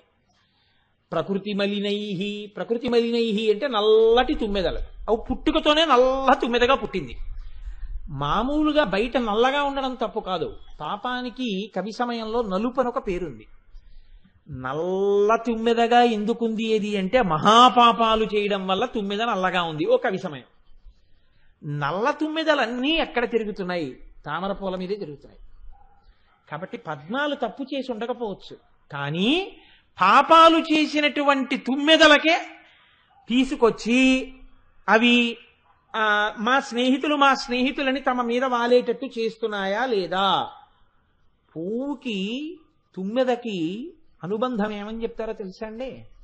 భార్యాభర్తృ సంబంధం చెప్తారు. గురు శిష్య సంబంధం చెప్పడం కూడా ఉంది లోకంలో. కానీ ఏ ఒక్క తుమ్మెద ఒక్క పువ్వు మీదే వాలి తేనె తాగి ఆనందంగా ఉండదు, అన్ని పువ్వుల మీదకి వాలుతూ ఉంటుంది. కాబట్టి అమ్మా, నల్ల తుమ్మెదలున్నాయే ఇవి పాపం చేసినవి కదమ్మా, వాటి స్వరూపమే తెలిసిపోతుంది పాపం చేశాయని నల్లగాను. ప్రకృతి మలినై అంటే పాపాన్ని నలుపు అనడం ఒక కవి సమయం, ఒక చమత్కారం. నల్ల తుమ్మెదల్ని తీసుకొచ్చి ఆశ్రయం ఇచ్చి మీ మీద వాలేటట్టుగా పద్మాలు చేస్తున్నాయా లేదా? స్నేహం చేస్తున్నాయి కాబట్టి తుమ్మెదలు వచ్చి వాలుతున్నాయి, లేకపోతే ఎందుకు వాళ్తాయి? కాబట్టి పాపులతో స్నేహము పాపమే. కాబట్టి పద్మాలు పాపం చేస్తున్నాయా లేదా? చేస్తున్నాయి. అందుకే పాపులకు అమ్మవారి పాదాలు ముట్టుకునే అవకాశం ఉంటుందా? ఉండదు. అందుకని ఎప్పుడు అమ్మవారు పద్మములను తన పాదముల దగ్గరికి రానివ్వదు. అందుకే పద్మమునకు అమ్మవారి పాదములకు పడదు. మొదటి సిద్ధాంతం చెప్పారు మూకశంకరు. కంగారు పడిపోకండి, వినండి, అలా వింటూ ఉండండి చెప్పింది. ద్విజాధీశ్లాఘా విధిషు వివిధద్భిర్ముకుళతాం. ఇంకో తప్పు కూడా చేశాయమ్మా పద్మాలన్నారు. ఇంకో తప్పు చేశాయి. ఏమిటి చేశాయి అంటే, లోకంలో ద్విజాధీశ్లాఘా, ద్విజులు అని ఉంటారు. ద్విజులు అంటే రెండు సార్లు పుట్టిన వాళ్ళు. జ అంటే పుట్టడం, ద్విజ అంటే 2 మాటలు పుట్టిన వాళ్ళు. నీరజ అంటే నీటిలోంచి పుట్టింది అని పద్మం. ద్విజ అంటే 2 మాటలు పుట్టడం. 2 మాటలు పుట్టడం ఎవరు పుడతారు అంటే, సంస్కారము కానీ మంత్రోపదేశం కానీ జ్ఞానము కలగడం కానీ ఇటువంటివి జరిగిన వాళ్ళని ద్విజులు అంటారు. ఉపనయనమై గాయత్రీ మంత్రం చేశారనుకోండి ద్విజుడు. ఒక ఆయన తనంత తానుగా మంత్రదీక్షని పొందాడనుకోండి ఆయన ద్విజుడు. ఒక ఆయన జ్ఞానం పొందాడనుకోండి ఆయన ద్విజుడు. ఇటువంటి వారందరినీ ద్విజులని పిలుస్తూ ఉంటారు.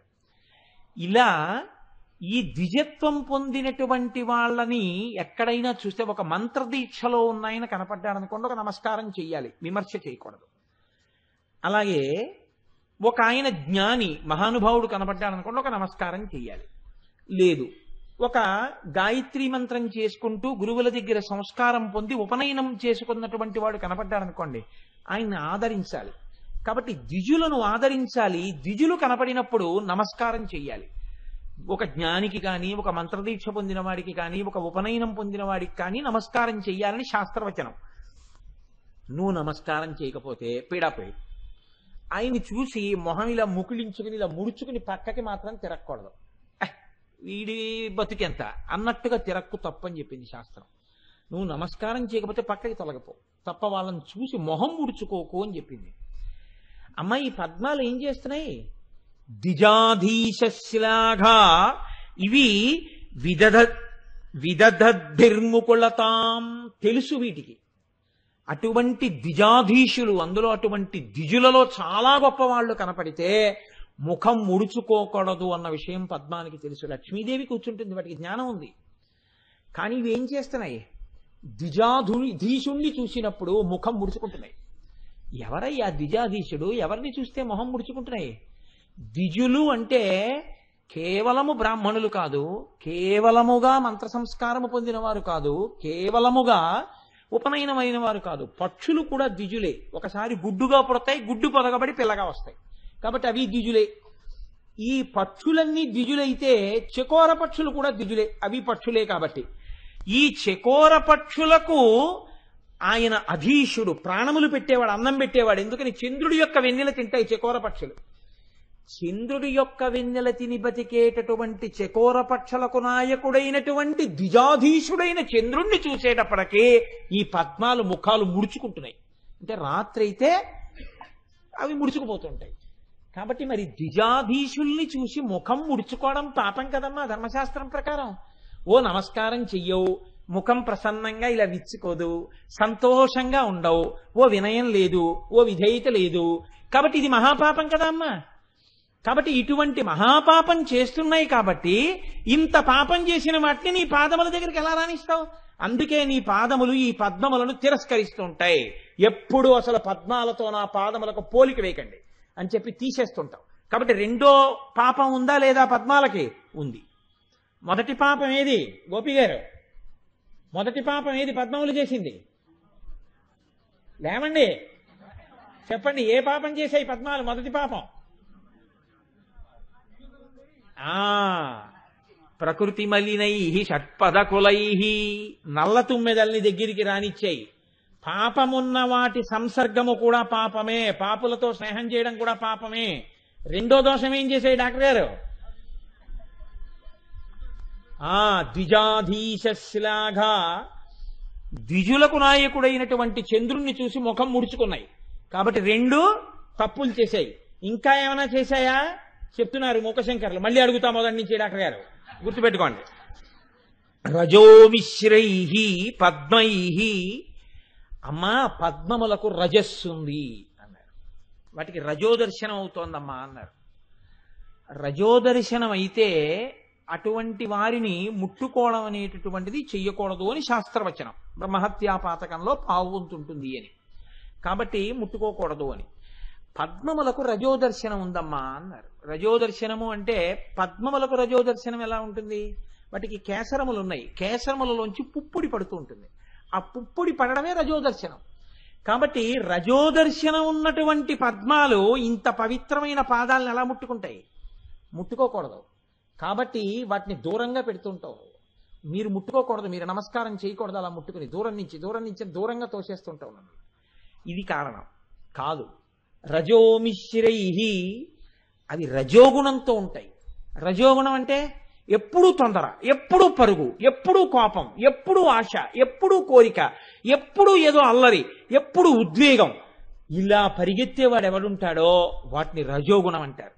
తొందరగా విచ్చుకోవడం, తొందరగా ముడుచుకుపోవడం. ఏమిటమ్మా పద్మాలకు ఆ లక్షణాలు? కాబట్టి రజోమిశ్రై పద్మై, ఇదిగో అలాంటి లక్షణాలు. రజోగుణం ఉంది, రజో దర్శనం ఉంది. అందుకే నీ పాదములను దగ్గరికి రానివ్వు. ఏం డాక్టర్ గారు? కాబట్టి ఈ మూడు కారణముల చేత అమ్మవారు పద్మములను తన పాదముల దగ్గరికి రానివ్వదు. ఎవరు రానివ్వట్లేదు చెప్పారా లేదా మూకశంకర్లో?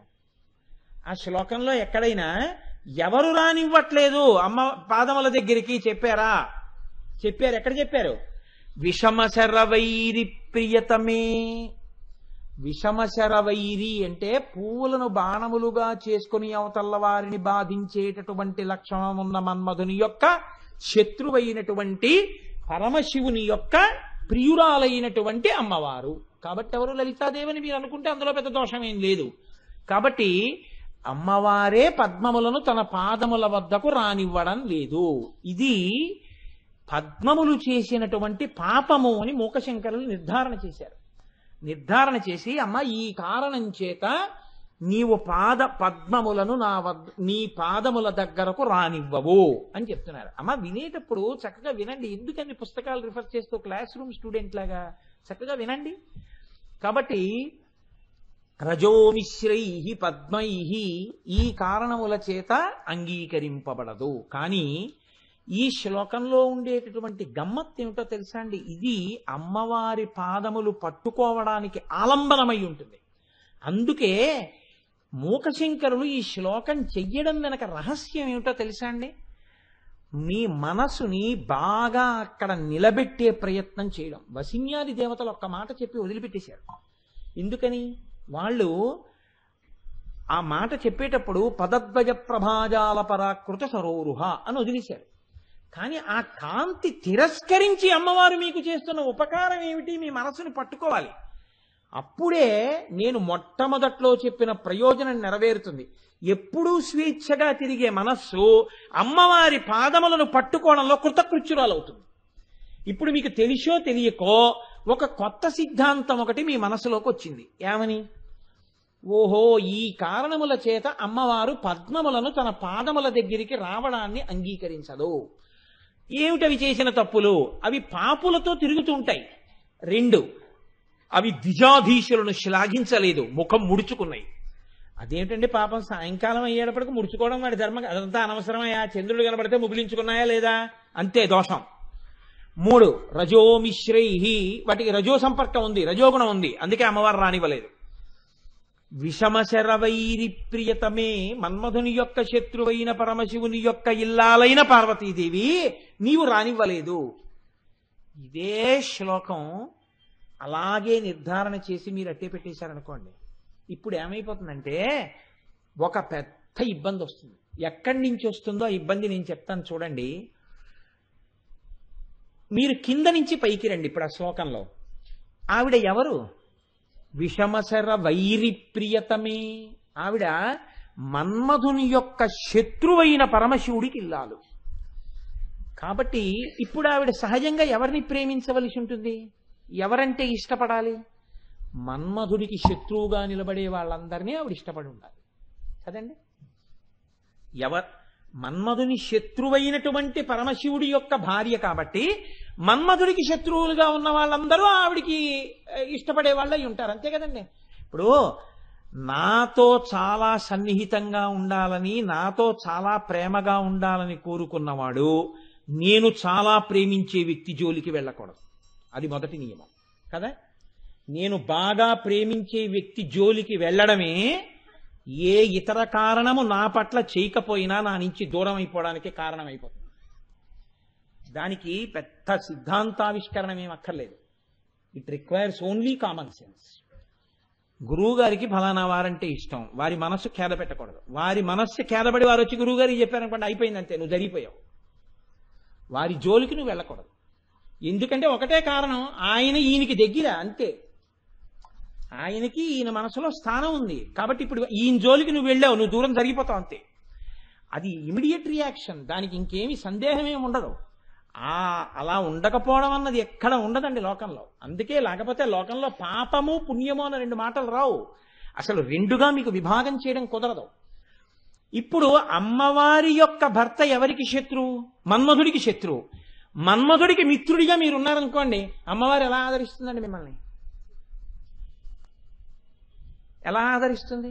కాబట్టి ఇప్పుడు అసలు అమ్మవారి ఆదరణకి నోచుకోవాలంటే మీకు ఉండవలసిన మొదటి లక్షణం ఏమిటి? మీరు మన్మధుణ్ణి ఆదరించని వారై ఉండాలి. ఈ సభలో ప్రసంగం చెప్తున్న నాతో సహా నిస్సంకోచంగా మాట్లాడితే మన్మధుణ్ణి ఆదరించని వారు ఎవరున్నారు? ఒక్కసారి ఆలోచించండి. నాతో సహా అన్నాను, అందుకే. నాకు కొడుకు కూతురు ఉన్నారండి. కాబట్టి మన్మధుణ్ణి ఆదరించని వారు లోకంలో బహుకొద్ది మంది ఉండి ఉండవచ్చు. ఎక్కడో ఉంటాడు, కోట్ల కోట్ల కోట్ల మందిలో ఒక ఆయన ఉంటాడు ఎక్కడో. మిగిలిన వాళ్ళందరూ మన్మధుణ్ణి ఆదరించిన వాళ్ళు. అంటే ఇప్పుడు ఆవిడ భర్తకి ఎవరు శత్రువో వారిని మిత్రుడిగా చేసుకుని ఉన్న వాళ్ళం మనందరం. ఆయన అంటే చాలా ప్రీతి కలిగిన వాళ్ళం. ఆయన బాణాలు పడితే సుఖాలు అనుభవించి సంతోషించే వాళ్ళం. ఏది నీచమైన కామోపభోగం దగ్గర నుంచి ఇతరమైనటువంటి కామముల వరకు, కామములంటే సుఖముల యందు అపేక్ష వరకు. కాబట్టి మీకు మొట్టమొదట ఎక్కడ డిబార్ అయిపోయారు? మీరు పద్మాల మాట అలా ఉంచండి. అవి పాపం చేశాయంటారేమిటి? మీకు అప్లై చేసుకోండి ఆ శ్లోకాన్ని. మీరేమైనా అమ్మవారి పాదాలు పట్టుకోవడానికి అర్హత ఉందా? లలితా సహస్రం చదవడం ఎందుకు, నీ చెప్పడం ఎందుకు, మీరు వినడం ఎందుకు? ఇంకా పోయింది. మీకు ఓ మార్కు లేదు అక్కడ. 2 కొంచెం ముందుకు రండి, 3వ పాదంలోకి. వాటికి రజోగుణం ఉంది, రజోదర్శనం ఉంది. రజోదర్శనం ఉంది కాబట్టే మన్మథ బాణం పడ్డానికి యోగ్యతని పొందావు, లేకపోతే అసలు సంసారమే లేదు. 2 రజోదర్శనం ఉంది కాబట్టే అది అణుచుకోవడం కోసం, సత్వంలోకి వెళ్ళడం కోసం నువ్వు లలితా సహస్రం చదువుకుంటున్నావు, లలితా సహస్రం వింటున్నావు, అమ్మవారిని పూజ చేస్తున్నావు.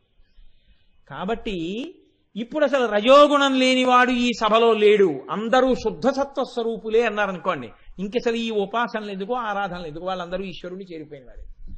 కాబట్టి రజోదర్శనము, అంటే రజోదర్శనం అంటే మీరు హీన ప్రవృత్తి ఎందే చూడక్కర్లేదు. ఎప్పుడో అప్పుడు రజోగుణాన్ని చూపించిన వాడు, పోని ఎప్పుడో అప్పుడు ఉద్వేగాన్ని చూపించిన వాడు. ఇప్పుడు ప్రశాంతంగా ఉన్నాడేమో, ఉద్వేగం చూపించకుండా ఉన్నానన్నవాడు ఉన్నాడేంటి? శంకరాచార్యులు వారంతటి వారు ఓసారి అదేంటి ఎవరినో చూసి చిచి పక్కకి తప్పుకో అన్నారు.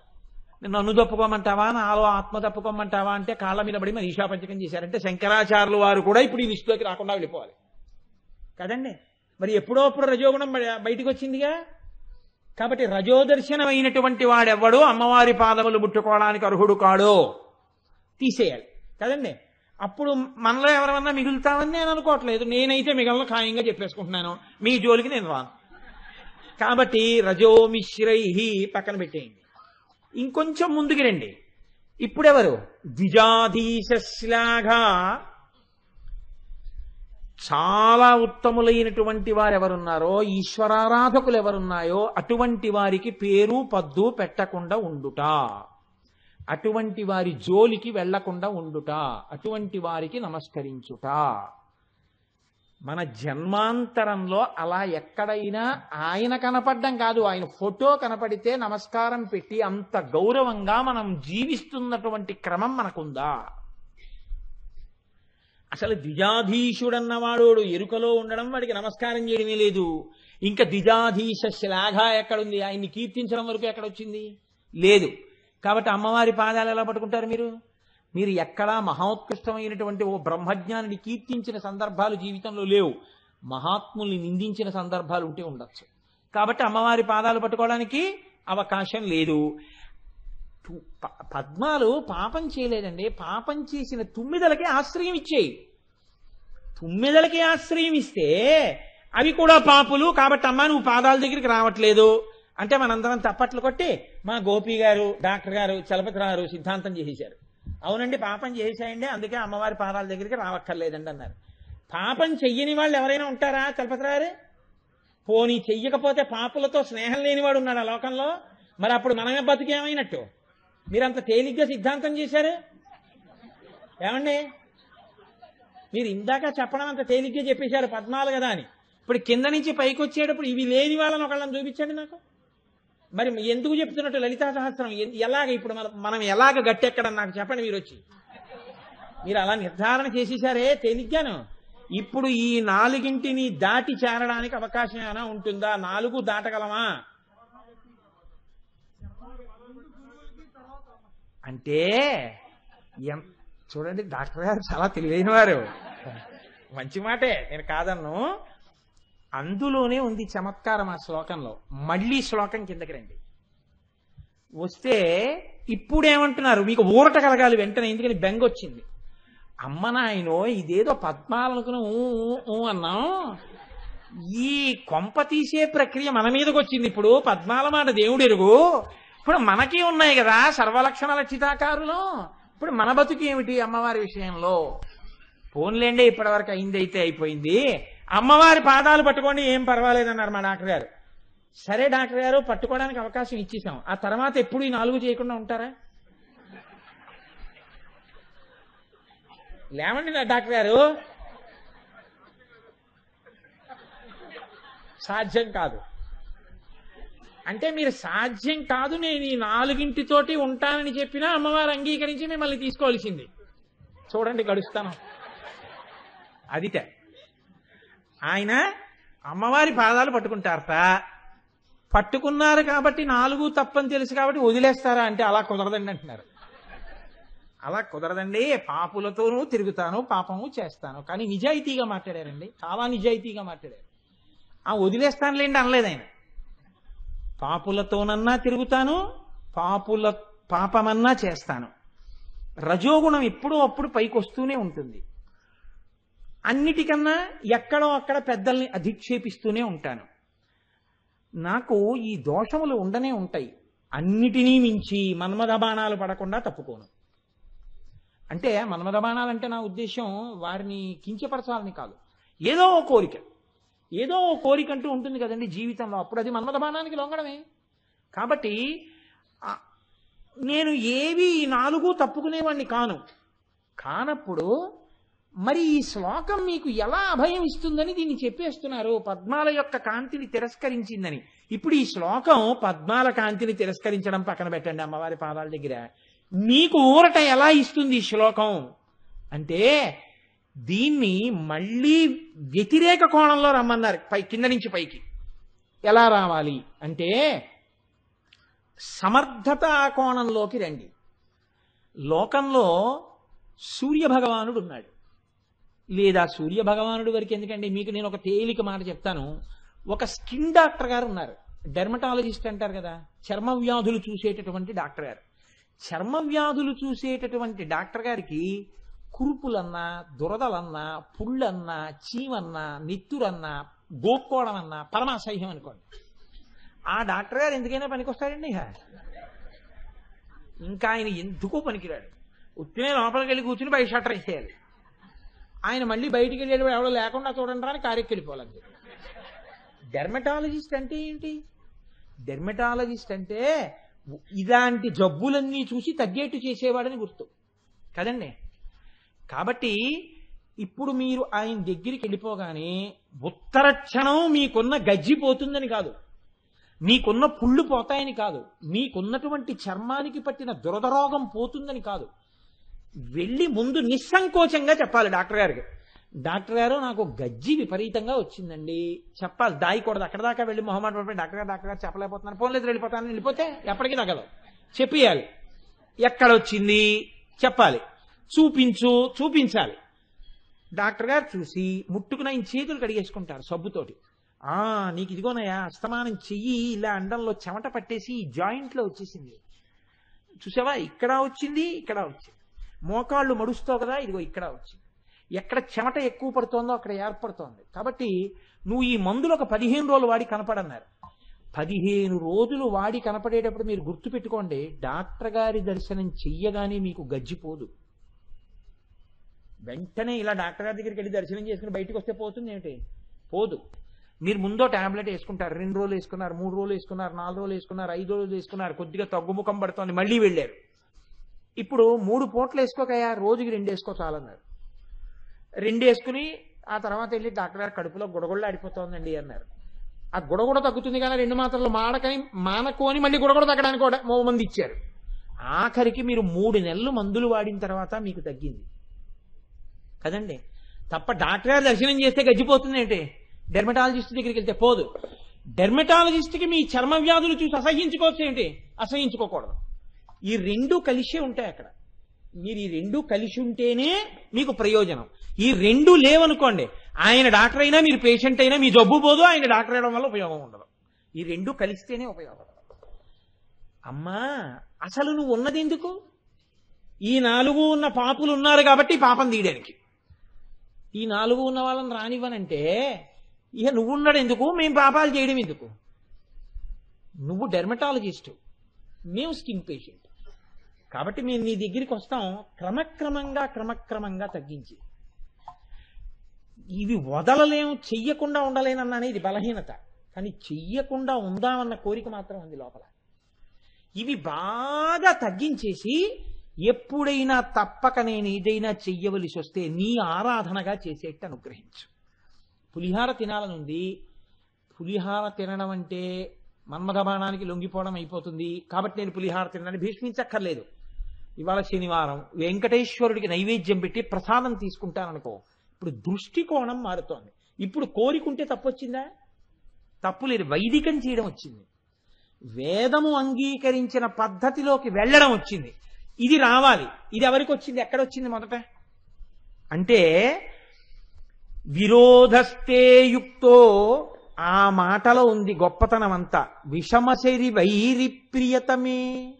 అమ్మా, నీవు మన్మధుడు బాణములు వేసినప్పుడు కాల్చేసినటువంటి పరమశివుడి యొక్క ఇల్లాలివి. నువ్వేం చేశావు? అసలు కాముణ్ణి బతికించిందని నువ్వే కదా తల్లి. నువ్వు బతికించబట్టి కదా వాడు మా మీద బాణాలేస్తున్నాడు. వాడు మా మీద బాణాలేస్తాడు అన్న విషయాన్ని అంగీకరించమని చెప్పిందని కూడా నువ్వే కదా. నేనెప్పుడు చెప్పానయ్యోయ్ అంటావేమో, వేదంలో చెప్పింది నువ్వు కాదు. ధర్మేచ అర్ధేచ కామేచ నాతిచరామి అని మనం పుచ్చుకుంటున్నాం కదా భార్యని. ధర్మపత్నిగా స్వీకరించి ధర్మబద్ధమైన కామము చేత సంతానం కట్టే తప్పు లేదు, నీకో పితృరుణం నుంచి విముక్తుడు అవుతున్నావని చెప్పింది అమ్మవారే కదా వేదంలో. కాబట్టి అమ్మా, నేను అనుభవించే సుఖములు వైదికమైనటువంటి సుఖములుగా మారిపోతే దాని వలన నాకు వచ్చే ఇబ్బంది ఉండదు. శివుడు ఏం చేశాడు? మన్మధుణ్ణి కాల్చాడు తప్పు చేస్తే. కానీ ఆ శివుడే ఏం చేశాడు? బుద్ధి తెచ్చుకుని నేను ఇంకా శివుడి జోలికి రానని తన హద్దులో తానున్న మన్మధుణ్ణి ఏం చేశాడు? ఆదరించాడు. హద్దు ఎరిగి ఇంకా శివుడి జోలికి వెళ్ళనటువంటి మన్మధుడి జోలికి మళ్ళీ శివుడు వెళ్ళాడా? వెళ్ళలేదు. మీ హద్దు మీరు తెలుసుకుని మీరు అమ్మవారిచ్చిన సుఖములను వైదికంగా ఎంతవరకు ఏ పరిమితిలో ఏవి అనుభవించవచ్చో అలా అనుభవిస్తే అమ్మవారికి దూరం అవుతారని మీరు ఎందుకు అనుకుంటున్నారు? మీరు ఎప్పుడూ దూరం కారు. ఎప్పుడూ దూరం కాకుండా మీరు ఉండగలరు. ఇలా మీరు ఉండగలరనేటటువంటి అభయాన్ని మీకు ఇవ్వడమే ఆ శ్లోకం యొక్క ప్రయోజనం. ఇప్పుడు ఏమవుతుంది? మీరు ఇతపూర్వం పాపులతో తిరిగారు. ఇప్పుడు ఏమయ్యా నువ్వు ఈ పద్ధతి మార్చుకో, మన ఇద్దరం స్నేహంగా ఉందాం. నువ్వు ఈ పద్ధతి మార్చుకోకుండా పాపకర్మ నువ్వు చేస్తూ ఉంటే నీతో స్నేహంగా ఉండడం నాకు భయం. ఎందుకో తెలుసా? నువ్వు పాపం చేశావని నేను అంటలేదు, కానీ నీతో స్నేహితుడిగా ఉండడంలో నేను మనస్సు బలహీనమైన వాడిని, గభాలన జారిపోయి నేను అలా అయిపోతానేమో. కాబట్టి వద్దులేవయ్యా, మన ఇద్దరం దూరంగా ఉందాం. నువ్వు మార్చుకుంటావా? ఎప్పట్లాగే స్నేహం కొనసాగిద్దాం. ఇప్పుడు ఈ అనగలిగిన ధృతి వచ్చింది మీకు. ఎక్కడి నుంచి వస్తోంది? హద్దు తెలియడంలో వస్తోంది. ఈ హద్దు తెలిసేటటువంటి శక్తి మీకు ప్రచోదనం ఎవరు చేస్తారు? శక్తి స్వరూపిణి అయిన అమ్మవారే చేస్తారు. అలా చేస్తే ఏమవుతుంది? ప్రకృతి మలినై పాపులను దగ్గరికి రానివ్వనని అమ్మవారంట లేదు. ఆ పాపము నుంచి విడివడతానన్న ధృతి నీకు ఏర్పడితే, అమ్మా పాపమునందు లేకుండా నన్ను అనుగ్రహించు, నా దృష్టికోణంలో మార్పుతే అని మీరు అడగగలిగితే, పాపం చెయ్యని వారు లోకంలో ఎవరుంటారు నాన్న? నేనున్నది అందుకే కదరా మిమ్మల్ని ఆదరించడానికి, మీకేం బెంగలేదు రండి అని అమ్మా నువ్వు మమ్మల్ని పుచ్చుకోవడానికి సిద్ధంగా ఉన్నావు తల్లి. అందుకనే అమ్మా నీ పాదములకు పద్మములతోటే పూజ. పోలికలో అయితే కాంతి తీశామేమో కానీ అమ్మవారి పూజకి చేస్తే దేంతో పూజ చేస్తాం? పద్మాలతోనే పూజ చేస్తాం. ఎందుకు పుచ్చుకుంటాను పద్మాలతో పూజ? అక్కడ ఇంకో పూలు కనబడి పద్మాలు కనబడ్డాయి అనుకోండి, పద్మాలు పట్టుకెళ్ళి పాదాల మీద వేస్తాం. ఎందుకు వేస్తాం? అబ్బా ఇంతంత పద్మాలు దొరికాయండి అంటాం. ఇన్ని పాపాలున్నా పద్మాల్ని నీ పాదాల మీద వేసుకున్నట్టే, బురదలో పుట్టినా నీ పాదములను చేరి అవి గొప్పవైనట్టే తల్లి. నేను ఇప్పటి వరకు పాపిష్టి ఆలోచనలతో ఉన్నా, ఇప్పుడు వైదిక మార్గం చేరాలనుకుంటే పట్టుకోవలసినవి నీ పాదాలే. అప్పుడు నువ్వెప్పుడూ అభ్యంతర పెట్టావు. నీ పాదములు అలా పుచ్చుకోవడానికి ఎప్పుడూ సిద్ధంగానే ఉంటాయి. మేం పుచ్చుకోగలం నీ పాదాలని. అప్పుడు నువ్వు దూరం చేసే తల్లివి కావు. మీరు యోగ్యత లేని వారిని తీయవు. శివుడు ఎలా పక్కకి తీయలేదో నువ్వు కూడా అలా తీయవు. ద్విజాధీశ్లాఘా, ఇంతకుముందు ఎప్పుడో ఏదో నేను పొరపాటు చేసి ఉంటే ఉండొచ్చు, ఎవరినో తెలియక నింద చెయ్యవచ్చు, కానీ అవే పద్మములు ఆదరించిన సందర్భాలు కూడా ఉన్నాయి. ఎవరిని ఆదరించాయి? ద్విజాధీశ. హంసలుంటాయి. హంసలు ఎక్కడ తిరుగుతాయి? సరోవరంలోనే తిరుగుతాయి. పద్మాలు ఎక్కడ తిరుగుతాయి? సరోవరంలోనే తిరుగుతాయి. చంద్రుణ్ణి చూస్తే ముకుళించుకున్నాయి అంటున్నారే, మరి హంసలు కూడా ద్విజాధీశులే. ఎందుకని? హంస పక్షి కాబట్టి 2 మాటలు పుట్టింది. 2 మాటలు పుట్టిన పక్షిలో హంస చాలా గొప్పది. ఎందుకని? మిగిలిన వాటిలా కాకుండా పాలు నీరు వేరు చేసి తాగుతుంది. జగత్తుని బ్రహ్మాన్ని వేరు చేసినటువంటి పరబ్రహ్మాన్ని అర్థం చేసుకుని బ్రహ్మవిద్ బ్రహ్మైవ భవతి అయినటువంటి మహాపురుషుడు ఒకడు ఉన్నాడు. తెలిసో తెలియకో ఆయన ఎవరో చంద్రశేఖర పరమాచార్య అని చెప్తుంటే అంత గొప్పవారిని నేను నమస్కారం చేశాను. నేను తెలుసుకుని నమస్కారం చేసిన ఆ నమస్కారము చేత నే చేసిన దోషములు తొలగి ఇక ముందు నేను బ్రహ్మజ్ఞానుల పట్ల మర్యాదతో ప్రవర్తించేటటువంటి అనుగ్రహము నీ వలన కలుగుగాక. కాబట్టి శృతీనాం మూర్ధానో దదతి తవయౌ శేఖరతయా మమాప్యేతో మాథ శిరసి దయయా దేహి చరణౌ. మీరు చాలా జాగ్రత్తగా ఆలోచించండి. శ్లోకాన్ని ఎలా పోతాయో మీ పాపాలు చెప్తున్నారు శంకరాచార్యుల వారు. మీరు అలా అడగగా అడగగా అడగగా అమ్మవారు అంగీకరించి దయతో సరేలే నాన్న నా పాదములు నీ తల మీద పెడుతున్నాను అందనుకోండి. అదే పాదుకాంత దీక్ష. అమ్మవారు తన 2 పాదములను మీ తల మీద పెట్టిందనుకోండి. పెట్టగానే ఏమవుతుంది ఆలోచించండి మీరు. ఒకటి, అమ్మవారి పాదముల యొక్క స్పర్శ మీ తలకి తగులుతుంది. అంతేనా? మీరు కొంచెం జాగ్రత్తగా ఆలోచించండి. అమ్మా నీ పాదములు నా తల మీద పెట్టు. ఆ మాటకు అర్థం అదే అయితే నేనేం చేస్తాను? మీరు నన్ను అడిగారు అనుకోండి ఈ మాట, అయ్యా మీ పాదాలు నా తల మీద పెట్టండి అని అడిగారు అనుకోండి, అంటే చాలా గోప్యంగా అడుగుతున్నారు ఒక రహస్యాన్నని గుర్తు. ఏమిటో తెలుసా అండి? అసలు సభాముఖంగా చెప్పకూడదు ఈ విషయాన్ని, కానీ మీకు అర్థం అవడం కోసం నేను చెప్తున్నాను. ఎవరైనా వచ్చి కోటేశ్వరారు మీ పాదము నా శిరస్సునందు ఉంచండి అని అడిగారు అనుకోండి, దాని అర్థం ఏమిటో తెలుసా అండి? మీరు ఇంటికి రావద్దు అంటున్నారు, ఇంటికి వచ్చే అవకాశం లేదు కాబట్టి నా కోరిక మీతో చెప్పుకుంటున్నాను, మీరు నన్ను అనుగ్రహించగలరా అని అడిగినట్టు. ఏ విషయంలో అనుగ్రహం అడుగుతున్నట్టో తెలుసా అండి? మీ పాదము నా తల మీద పెట్టండి అని అడిగితే మీరు నాకు ఉపదేశం చెయ్యండి అని అడిగినట్టు. మంత్రోపదేశం చేయమని అడగడం. మంత్రోపదేశం చేసేటప్పుడు గురువుగారు ఏం చేస్తారంటే పరిపూర్ణ వాత్సల్యంతో శిష్యుడికి అనుగ్రహిస్తున్నప్పుడు తన పాదమును శిష్యుని యొక్క తల మీద పెడుతుంటారు. పెడితే ఏమవుతుందంటే శిష్యునకు ఉన్నటువంటి పాపరాశి ధ్వంసం అవుతుంది గురు పాద స్పర్శ చేత. అంత శక్తివంతమై ఉంటుంది. పాపములను తొలగతోయగలిగినటువంటి శక్తి గురు పాదములకు ఉంటుంది. అందుకే గురు పాదుకలకి పూజ ఉంటుంది. గురు పాదుకలకు పూజ అందుకే వచ్చింది. అసలు శాస్త్రంలో పెద్ద రహస్యం అది. అందుకే గురు పాదాలకి నమస్కారం. కాబట్టి ఇప్పుడు శంకరాచార్యులు వారు ఏమడుగుతున్నారు? అమ్మా నీ పాదాలు నా తల మీద పెట్టు. అంతేనా దాని అర్థం? మీరు నన్ను మీ పాదం నా తల మీద పెట్టండి అంటే అర్థం ఏమిటి? మీరు నాకు మంత్రోపదేశం చెయ్యండి అని అడిగినట్టు. అది 10 మందిలో అడగకూడదు కాబట్టి రహస్యంగా అడిగినట్టు. అంతమందిలోనూ ఏదో అయ్యా మీ పాదం ఎప్పుడు పెడతారండి నా తల మీద అన్నారు అనుకోండి, మాఘమాసం వెళ్ళిపోనివ్వండి అని నేను అన్నాను అనుకోండి, నాకు అతనికి అర్థం అవుతుంది, ఎవ్వరికి అర్థం అవుతుంది. ఇప్పుడైతే అందరికి అర్థమైపోతుంది అనుకోండి, అది వేరే విషయం. అసలు మామూలుగా సంప్రదాయంలో రహస్యంగా చెప్తున్నాను మీకు. శంకరాచార్యుల వారు కూడా సౌందర్యలహరిలో అమ్మవారి పాదాలను నా తల మీద పెట్టు అని చెప్పినప్పుడు కేవలం పాదాలు పెట్టమని అడిగారా? ఆయన కూడా ఏదైనా రహస్యం పెట్టారా అందులో? ఖచ్చితంగా రహస్యం పెట్టారు. ఏమిటో తెలుసా అండి రహస్యం?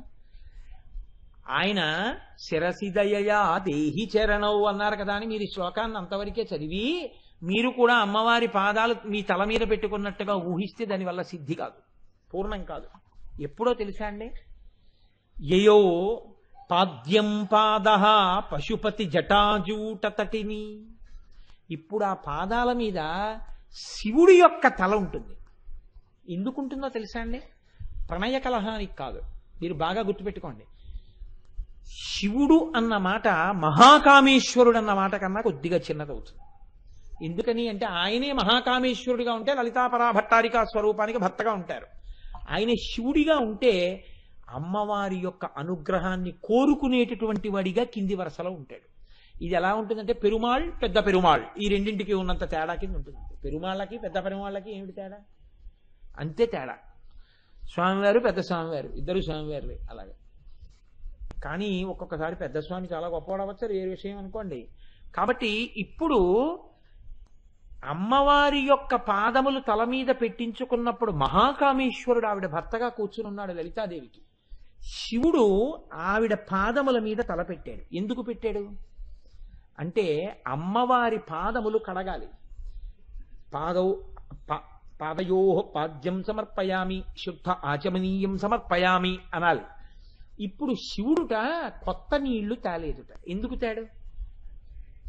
ఎందుకంటే మనం అంటే గంగ తాం కాబట్టి నీళ్లు తెస్తాం. నీళ్లు తెచ్చి మనం ఏమంటామంటే ఇవి నీళ్లు కావు గంగ అంటాం. అదేంటా నువ్వు మీ ఇంట్లో నూతిలో నీళ్లు తీసుకొచ్చి గంగ ఎలా అవుతాయా అంటే, గంగే యమునే చైవ గోదావరి సరస్వతి నర్మదే సింధు కావేర్యౌ జలేస్మిన్ సన్నిధిం కురు. ఆ నదులన్నీ ఈ నీటిలో ప్రవేశిస్తున్నాయి అని శాబ్దికంగా మంత్రంతో పిలుస్తున్నారు. ఇప్పుడు ఆ నీటికి ఆ శక్తి వచ్చింది. అందుకని ఇప్పుడు ఈ నీటితో ఏం చేస్తున్నారంటే, ఇప్పుడు దాన్ని ఏదో దురితక్షయకారకాహ కలశోదకేన దేవం ఆత్మానం పూజాద్రవ్యానికి సంప్రోక్ష్య. ఆ మూర్తిని తయారు చేసినప్పుడు ఏదైనా దోషంతో చేసి ఉండొచ్చు, చేతులు సరిగ్గా ఉండకుండా చేసి ఉండొచ్చు. అందుకని దానికి శుద్ధి, పదార్థ శుద్ధి, పూజా సామాగ్రి శుద్ధి, నేను శుద్ధి, ఈ నీళ్లు చల్లుకుంటున్నారు. శివుడు కూడా అమ్మవారికి పూజ చేసేటప్పుడు కొత్త నీళ్లు తేడు. ఎందుకు తేడు? మీరంటే తెచ్చుకున్న నీళ్లు గంగ చేస్తున్నారు. శివుడికి గంగే తలలో ఉంది కాబట్టి ఇప్పుడు ఆయన తల వంచి అమ్మవారి పాదముల మీద తల పెట్టుంచుతాడు. ఇప్పుడు ఆయన తలలోంచి ఏది జాలువారి పడుతుంటుంది? గంగ పడుతుంటుంది. గంగ పడుతున్నప్పుడు ఒక్క అమ్మవారి పాదముల మీద పడి మీ తల మీద పడకుండా ఆగుతుందా? ఆలోచించండి. ఆగదు. అమ్మవారి పరమశివుడి యొక్క జటాజూటంలోంచి జారి అమ్మవారి పాదములు కడిగి మీ తల మీద పడి ఈ పక్క నుంచి ఇలా జాలువారుతుంది. ఇప్పుడు అది అమృతం కదండి. అయిపోయిందా అక్కడతో? ఆ నీళ్లు ఎర్రగా ఉంటాయి, అమ్మవారి పాదాల నుంచి వచ్చేవి. ఎందుకుంటాయి ఎర్రగా? చెప్తున్నారు శంకరాచార్యులు వారి రహస్యాన్ని. అరుణహరి చూడామణి రుచి. శ్రీ మహావిష్ణువు యయోహో లక్ష్మాలక్ష్మి. ఆయన ఎర్రటి వజ్రం తన కిరీటంలో ఉంటుంది. అమ్మవారి పాదములను చూడగానే గభాలన ఇలా తల వంచి నమస్కరిస్తాడు. ఇలా తల వంచి నమస్కరించినప్పుడు ఆ కిరీటములో ఉన్నటువంటి మణి కాంతి ఎర్రగా ఆవిడ పాదముల మీదున్న పదార్థాన్ని, అనులేపనాన్ని ఎర్రగా మార్చినట్టు లత్తుకగా మారిపోతుంది. అది అసలు లత్తుక. ఇప్పుడు ఈ లత్తుక ఏమైపోయిందిట? నీరు తగిలేటప్పటికి ఎర్ర నీరుగా మారిపోయింది. శివుడి తలలో ఉన్న గంగతోటి శ్రీ మహావిష్ణువు యొక్క ఎర్రటి కిరీటపు మణుల కాంతులు కలిస్తే ఎర్రటి నీటిగా కింద పడుతోందట ఆ వజ్రముల యొక్క కాంతిలో. అది లాక్షారసం అయిందంటే లత్తుక రసం అయింది. అయి ఇప్పుడు ఎర్రటి నీళ్లు ఇలా పడుతున్నాయి. అంతేనా? విష్ణువు నమస్కరించినప్పుడు భార్యాసహితుడై నమస్కరిస్తాడు. పెద్దలకి నమస్కరించేటప్పుడు ఒక్కడు చెయ్యడు, రావోయ్ అని ఇద్దరు కలిసి నమస్కారం చేస్తారు. యయౌ లాక్షాలక్ష్మి అండంలో రహస్యం అదే. లక్ష్మీ సహితుడై చేస్తున్నాడు. శివుడు గంగా సహితుడై చేస్తున్నాడు. గంగా సహితుడై ఎందుకు చేయాలి? అక్కడ చమత్కారం ఉంది. పార్వతీ సహితుడై చెయ్యొచ్చు కదండి అని మీరు అనొచ్చు. ఈయన పెద్ద స్థాయే కామేశ్వర స్థాయి కాబట్టి ఈయనే పెద్ద స్థాయిలో చెప్పినప్పుడు కామేశ్వరుడు అయినప్పుడు ఈయనే మళ్ళీ పార్వతీ సహితుడై నమస్కారం చేసి కింది స్థాయిలో ఈవిడ పై స్థాయిలో ఉన్న ఆవిడికి నమస్కారం చేసుకోవడం ఉండదు. ఒక దోష నివారణార్థం గంగాదేవితో చేస్తాట. ఎందుకు చేస్తాట? సరోషా గంగాయాం. శంకరులు చెప్పారు శ్లోకంలో, పరమశివుడు ఇంత గొప్పవాడని సరస్వతీదేవి స్తోత్రం చేస్తుంటే మా ఆయనే అని ఇలా తొంగి చూసిందిట. ఏమిటి మీ ఆయన అందిట ఆవిడ. జటాజూటంలోకి వెళ్ళిపోయింది బెంగెట్టుకుని. మరి తప్పు చేసింది కదా అమ్మవారి పట్ల.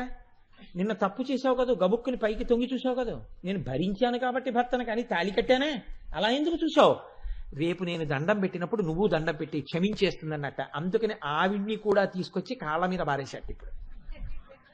కాబట్టి శివుడు గంగతో కలిసి కాళ్ళ మీద పడ్డాడు. అందుకని పార్వతీ సహితుడై కాదు గంగా సహితుడై అన్నారు. కారణం ఎంత చమత్కారంగా వస్తాయో చూడండి శంకరాచార్యుల వారి శ్లోకాలు. విష్ణువు లోకానికి మర్యాద నేర్పాలి. అందుకని యయౌ లాక్షాలక్ష్మి, లక్ష్మీదేవితో కలిసి నమస్కారం చేస్తున్నాడు. ఏమండి మరి బ్రహ్మగారి గురించి చెప్పలేదు? నేను మా ఇంటికొచ్చిన పెద్దల ఎడల నమస్కారం చేసేటప్పుడు అంత త్వరగా మా ఆవిడ్ని కూడా తీసుకొచ్చి నమస్కారం చేయిస్తున్నానని చెప్తుంటే మా అబ్బాయి కూడా చేశాడని మీకు వేరే చెప్పాలేంటి? అంటే శ్రీమన్నారాయణుడే చేస్తున్నాడంటే ఆయన నాభికమలంలో పుట్టిన బ్రహ్మగారు కూడా చేసేస్తున్నారనే అర్థం. కాబట్టి ఇప్పుడు ఈ రెండు తలకాయలతో పాటు ఏ తలకాయ కూడా ఉంది అక్కడ? బ్రహ్మగారి తలకాయ కూడా ఉంది. బ్రహ్మగారి తలకాయ కూడా ఉందంటే పక్కన ఇంకో తలకాయ ఉంది. సరస్వతీదేవి తలకాయ కూడా ఉంది. ఇప్పుడు అమ్మవారి పాదాలు ఒక్కటి మీ తల మీద పెట్టుకుంటే ఎన్ని తలకాయలు మీ తలకాయ మీద ఉన్నాయి? బ్రహ్మ సరస్వతులవి, విష్ణు లక్ష్ములవి, శివ గంగలవి మీ పాదాల మీద మీ తల మీదే ఉన్నాయి. త్రిమూర్తుల యొక్క తలలు మీ తల మీద పడ్డాయి, మీ తల మీద ఉన్నాయి. ఆయన యొక్క కిరీటములోని కాంతులు లాక్షారసంగా మీ తల మీద పడుతున్నాయి. ఆయన జటాజూటంలో ఉన్న గంగ మీ తల మీద పడుతోంది. బ్రహ్మగారి యొక్క సరస్వతి కటాక్షం మీ తల మీద పడుతోంది. ముగ్గురమ్మలు ముగ్గురయ్యల యొక్క సృష్టి స్థితి లయకర్తల యొక్క అనుగ్రహం అమ్మవారి పాదాలు తల మీద పెట్టుకున్నంత మాత్రాన నీ శిరస్సు మీద పడి నీ శరీరం అంతా అమృతధారలలో అభిషేకింపబడినప్పుడు దాని యొక్క ఫలితము ఇదని నేను ఎలా చెప్పగలనా? చెప్పడం కుదరదు.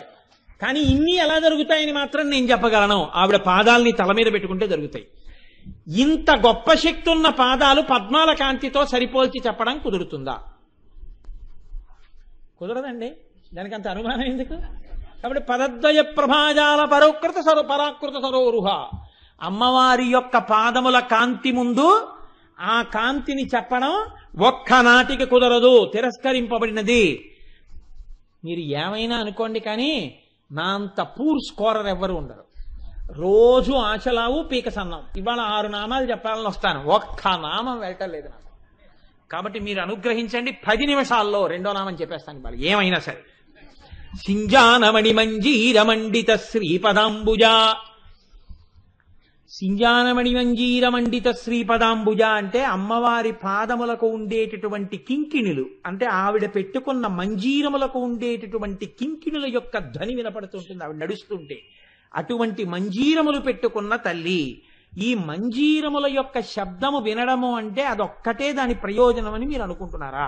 మా అమ్మాయి గజ్జల పట్టాలు పెట్టుకుంటుంది కాబట్టి మా అమ్మాయి గజ్జల పట్టాలకి అమ్మవారు పెట్టుకున్న మంజీరములకు తేడా ఏముందండి? ఇవి ధ్వని చేస్తాయి, అవి ధ్వని చేస్తాయి, అంతేనా ధ్వనులు? కాదు. మీరు చాలా జాగ్రత్తగా పట్టుకోగలిగితే ఒక రహస్యం ఉంది. ఎప్పుడు కూడా మననం చేసే లక్షణం ఉన్నవాడిని ముని అంటారు. మననం చేసేవాడు మాట్లాడ్డు, మౌనిగా ఉంటాడు. మౌని అంటే ఎవ్వరితో మాట్లాడకుండా ధ్యానము చేయుచున్నవాడు. ధ్యానమునందు లేనివాడు మాట్లాడుతూ ఉంటాడు, ఎప్పుడే ఎవరినో పోగేసుకుని మాట్లాడుకుంటూ ఉంటాడు. మాట్లాడుకుంటున్నప్పుడు కానీ ఇతరుల యొక్క పాదముల మంజీర ధ్వనులు కాని వినపడితే ఈ చెవి ద్వారా వినపడతాయి. మీరు బాగా జ్ఞాపకం పెట్టుకోండి. మా అమ్మాయి గజ్జల పట్టాల చప్పుళ్ళు నాకు వినపడ్డాయి. ఎలా వినపడతాయి? నేను ధ్యానం ఏం చేయక్కర్లేదు దానికి. మామూలుగా టీవీ చూస్తున్నా మా అమ్మాయి వస్తుందని తెలిసిపోతుంది. ఇలా నడుస్తుంటే గజ్జల పట్టాల చప్పుళ్ళు వినపడతాయి. ఏమిటి ఇంటికి ఎవరో గజ్జల చప్పుళ్ళు వస్తున్నాయి, ఎవరో వచ్చినట్టున్నారు, ఆడవాళ్ళు వచ్చినట్టున్నారు, చూడు తలుపుతి అన్నాను అనుకోండి, ఎవరో పెట్టుకున్న పాద మంజీరముల ధ్వని వినపడింది. దానికి మీరు ధ్యానంలోకి వెళ్ళక్కర్లేదు. చెవి బాగా పనిచేస్తుంటే, మనసు బాగా పనిచేస్తుంటే వినపడతాయి. అమ్మవారి పాద మంజీరముల ధ్వనులు పైకి ఇంద్రియములను విచ్చలవిడిగా విడిచిపెట్టి మనసు విడిచిపెడితే వినపడేవి కావు. ఎవరికి వినపడతాయి? ఎవరు బాగా ధ్యానం చేస్తాడో వాడికే వినపడతాయి. ఎందుకు వినపడతాయి అంటే వాడి ధ్యానంలో కేవలము పాదములు ఒకటే చూడవు, పాదముల కదలికలు కూడా కనపడతాయి వాడికి. ఎందుకు కనపడతాయి అంటే శంకరాచార్యులు వారు అడిగినట్టుగా అంత వినయంగా వాడు వంగుతాడమ్మా నీ పాదములు పెట్టని. ఇప్పుడు ఆ పాదములు కదలకుండా ఉండవు. అమ్మవారు 2 పాదములు ఎత్తి ఇలా తల మీద పెడుతోంది. ఇప్పుడు ఆ మంజీరములు కదిలిన ధ్వని వచ్చింది. ఈ ధ్వని బయట నుంచి లోపలికి వచ్చిందా, ఇక్కడ ధ్యానంలోనే వినపడుతోందా?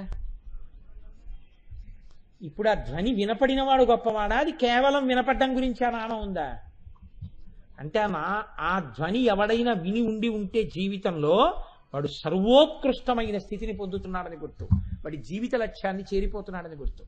అంటే ధ్యానమునందు కదలికలను కూడా చూచుచున్నవాడు. మనకి అమ్మవారి పాదాలే ధ్యానంలో నిలబడవు. వాడికి ఏం వినపడుతున్నాయి? కదలిన పాదముల చేత పాదములకు ఉన్నటువంటి మంజీరములు కదిలితే, మంజీరములకు పెట్టుకున్నటువంటి చిన్ని గంటలు కదిలితే, గంటలలో ఉన్నటువంటి చిన్ని విశేషములు కదిలితే, దాని వలన మంజీరములకు ఉన్న గంటల యొక్క ధ్వనులు వాడికి లోపల వినబడుతున్నాయి. ఈ ధ్వనుల చేత పరవశిస్తున్నాడు, పాదముల చేత పరవశిస్తున్నాడు. ఇప్పుడు వాడికి ధ్వని వినపడుతోందంటే స్పర్శ కూడా తెలుస్తోంది పాదములది. స్పర్శ కూడా తెలుస్తోందంటే పాదములకు ఉన్నటువంటి సువాసనలు ముక్కుకి తెలుస్తున్నాయి. వాడికి సువాసనలు ముక్కుకి తెలుస్తున్నాయంటే వాడు తర్వాతది కూడా తెలుసుకుంటున్నాడు. ఏది తెలుసుకుంటున్నాడు? ఈ పాదములు తల మీద పెట్టుకున్న వాడి మీద అమ్మవారు ప్రేమతో చేతులు కూడా పెడుతోంది. చేతుల మీద కూడా పెడుతోంది కాబట్టి చేతులకున్న గాజులు కదులుతున్నాయి. గాజులు కదులుతున్నాయి కాబట్టి గాజుల యొక్క కణకణ రవములు వాడు వింటున్నాడు. ఇది వింటున్నప్పుడు అమ్మవారు ముందు కొంగింది కాబట్టి అమ్మవారి తాంబూలపు వాసనలు వాడు చూస్తున్నాడు. తాంబూలపు వాసనలు వాడు చూస్తున్నాడు కాబట్టి వాడు అంత ఆనందమును పొందాడు కాబట్టి అమ్మ తాను తాంబూల చర్వణం చేస్తున్న నోటిలోని తాంబూలపు పిడచవాడి నోట్లో పెట్టింది కాబట్టి వాడి యందు గొప్ప ధ్యాన శక్తి పెరిగింది. ఇప్పుడు వాడు అంతవరకు పెరిగాడు కాబట్టి వాడు అమ్మవారిని ఆపాదమస్తకం చూడగలిగాడు. ఇలా చూడగలిగిన వాడిని చెప్పడానికి సంకేతం అమ్మవారి యొక్క చరణ కింకిణుల ధ్వనులు వినబడతాయని చెప్పడం. అంతవరకు చెప్పకుండా చెప్పడం ఈ నామంలో రహస్యం. అలా విన్నవాళ్ళు ఉన్నారా? ధ్యానంలో కాదు, ధ్యానంలో బాగా పట్టుకోవడం వచ్చేస్తే వాళ్ళకి బయట కూడా వినపడతాయి. ఎందుకు వినపడతాయి? ఇప్పుడు వాడు ధ్యానంలో పట్టుకోవడం కాదు, వాడిని వదిలి ఉండలేక అమ్మవారు వాడి వెనకాల తిరుగుతుంటాడు. అటువంటి వాడు ఎక్కడున్నాయో అక్కడ గజ్జెల చప్పుళ్ళు వినపడుతుంటాయి ఇంట్లో. అలా జరిగిందా ఎక్కడైనా? నేను సాధనా ప్రక్రియకి సంబంధించిన రహస్యాన్ని చెప్పను కానీ ఆ కోణాన్ని ఆవిష్కరించను కానీ అటువంటి మహాత్ముల గురించి అటువంటి వాటిని నేను ప్రస్తావన చేయడం అంత పెద్ద బాగుండదేమో.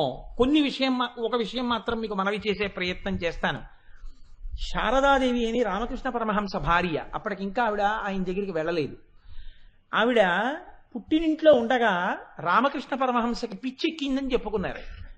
భర్తకి పిచ్చెక్కింది, ఒంటి మీద బట్ట కూడా లేకుండా గంతులేస్తున్నట్ట. ఈ వెర్రిది మా ఆయన కాపరానికి ఎడతాననుకుంటోంది. ఆఖరికి రామచంద్రుడు అంటే శారదాదేవి తండ్రి తీసుకెళ్ళి పిచ్చాడికి కట్టబెట్టాడు ఈ అమ్మాయిని చెప్పుకునేవారు. పాపం ఆవిడ చెవుల్లో పడ్డాయి ఈ మాటలు. ఏమిటో భర్తకి పిచ్చెక్కిందిట, ఆయన అలా తిరుగుతున్నారట, నేను భార్యని ఇక్కడ ఉండిపోయాను, ఇటువంటప్పుడు కదా నేను ఆయనకి శుశ్రూష చెయ్యాలనుకుంది ఆవిడ. ఇది పాతివ్రత్యం. అసలే పిచ్చికి తిరుగుతున్నట్ట మనకెందుకు వచ్చిన గొడవని ఆవిడ అనుకోలేదు. ఎప్పుడెప్పుడు వెళ్ళి శుశ్రూష చేస్తానా అనుకుంది. ఇది తండ్రిని అడగడానికి సిగ్గుపడింది. నాన్నగారండి ఆయనకు ఒంట్లో బాగోలేదుట, నేను ఆయన దగ్గరికి నన్ను తీసుకెళ్ళండి అని అడిగితే ఏమనుకుంటాడో తండ్రి. ఇప్పటివరకు ఆవిడ కాపరానికి వెళ్ళలేదు. కాపరానికి వెళ్ళని తల్లి ఇలా అడిగితే ఏమనుకుంటారో అని మదనబడుతోంది కానీ అడగలేదు. అంతటి సంస్కారవంతమైన జాతిలో పుట్టిన మనం వ్యాలంటైన్స్ డే చేసుకోమని చెప్పిన టీవీల పీకలు నొక్కేయద్దండి. అటువంటి మహాపురుషులు తిరిగిన గడ్డ. అటువంటి శారదాదేవి ఆఖరికి అక్కడ ఉన్నటువంటి ఇరుగు పొరుగు అమ్మలక్కల కలకత్తా పెడుతుంటే గంగానది స్నానానికి ఈవిడ అన్యాపదేశంగా తండ్రిని అడిగింది, వాళ్ళు గంగా స్నానానికి ఎడతారట నాన్న, నేను వెళ్ళనా అని. కూతురు హృదయాన్ని అందిపుచ్చుకున్నాడు తండ్రి. అమ్మా నేను వస్తాను అన్నాడు. కాపరానికి అక్కడ దాకా వెళ్ళినవాడు కలకత్తా వెళ్ళి స్నానం చేసి వచ్చేయి అండగా, నేను వస్తానమ్మా అన్నాడు. కాపరానికి తీసుకెళ్ళాలి కాబట్టి వెళుతున్నారు. ఆ రోజుల్లో పల్లకీలో తీసుకెళ్లేవారు ఆడపిల్లని. అకస్మాత్తుగా ఆవిడికి మార్గమధ్యంలో జ్వరం వచ్చేసింది. ఎంత జ్వరం వచ్చిందంటే ఆవిడికి సంధిలోకి వెళ్ళిపోయారు. ఆవిడికి అసలు ఒంటి మీద తెలివి లేదు. ఉన్నవాడు తండ్రి పక్కన. ఆయన ఏమీ చేయలేక పక్కన ఓ చిన్న ఆచ్ఛాదన మంటపం వేసి అందులో పడుకోబెట్టారు. మిగిలిన వాళ్ళు బయలుదేరిపోయారు. ఆవిడ జ్వరంతో పడిపోయింది. ఇంతలో ఒకరోజు ఆవిడికి గజ్జెల చప్పుళ్ళు వినపడ్డాయి. ఏమిటి గజ్జెల చప్పుళ్ళలోనూ ఆవిడ కళ్ళు తెరిచి చూశారు. కళ్ళు తెరిచి చూసేటప్పటికి నల్లగా ఉన్నటువంటి ఒక స్త్రీ వస్తోంది దగ్గరికి. ఆవిడ రాసుకున్నారండి జీవిత చరిత్రలో. ఆవిడ చెప్పుకున్నారు తన శిష్యులకి, ఒక ఆవిడికి, నల్లనిదైనా అంత అందగత్తెని నా జన్మాంతరమునందు నేను ఇక చూడలేదు అని రాసుకున్నారు. ఆవిడ పార్వతి కాళిక. ఆవిడ వచ్చి మంచం మీద కూర్చున్నారు పక్కన. కూర్చుని ఏమ్మా అలా ఉన్నామే అన్నారు. బాగా జ్వరంగా ఉందండి అన్నారు. ఏం బెంగెందుకు అన్నారు. మా వారిని చూడాలని బయలుదేరాను, ఏమిటో ఈ జ్వరం ఇలా వచ్చింది, ఆయనకి వెళ్ళి సేవ చేయలేకపోతున్నాను, అందుకు బెంగగా ఉందమ్మా అన్నారు. అంటే మీరెక్కడి నుంచి వచ్చారు అని అడిగింది ఈవిడ శారదాదేవి. నేను కలకత్తా నుంచి వచ్చాను అన్నారు. అనగానే ఈవిడ సంతోషంతో మీరు మా వారిని చూశారా రామకృష్ణ పరమహంసని అని అడిగారు. అసలు ఆయన అక్కడ ఉంచింది నేనే కదమ్మా, నువ్వు వస్తున్నావని అన్నారు. అని ఆవిడ లలాటమును నిమిరి ఆవిడ యొక్క తల మీద చెయ్యి వేసి ఒళ్ళంతా నిమిరి నీకు తగ్గిపోతుందిలేమ్మా అంది. అని వెళ్ళిపోయింది. అంతే, మరునాటికి జ్వరం తగ్గిపోయింది. ఆవిడ పల్లకి ఎక్కి రామకృష్ణ పరమహంస దగ్గరికి వెళ్ళిపోయారు. ఆవిడికి దర్శనం అయింది అమ్మవారికి. ఆవిడ అమ్మవారి ఉపాసన అని కాదు, ఆవిడకి జన్మతః ఏర్పడిన భక్తి చేత జన్మతః వస్తుందండి మహాత్ములకి. దాన్ని మీరు ప్రశ్నించలేరు. మీరు శారదాదేవి జీవిత చరిత్ర చదివితే తెలుస్తుంది. అమ్మవారు అనుగ్రహించింది. వేరొకసారి కేవలం 13 సంవత్సరాల వయస్సులో ఒకసారి ఆవిడ జీవితంలో ఒక గొప్ప సందర్భం జరిగింది. కామార్పుకూరని రామకృష్ణ పరమహంస ఉన్నటువంటి ఊరది.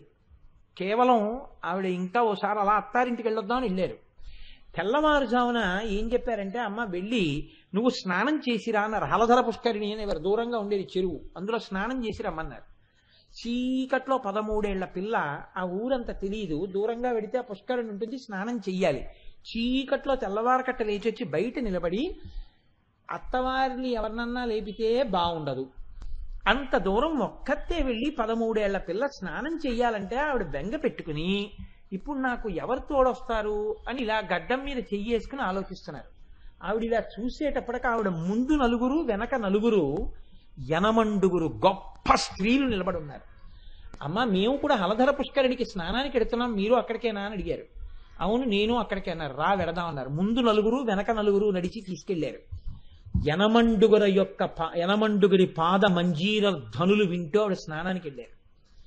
ఆ యనమండుగురే అష్టలక్ష్ములు.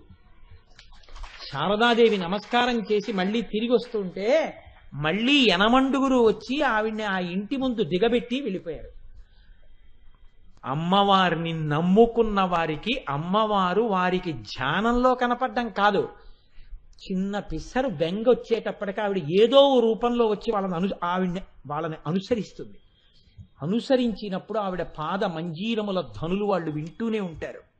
కాబట్టి అంత గొప్ప స్థితిని పొందారు. ధ్యానమునందు దర్శనం చేసి ఆవిడ కదలికలను చూసిన వాడెవరో వాడే జీవితంలో అదృష్టవంతుడు, వాడే జయాన్ని చేరుతున్నవాడు.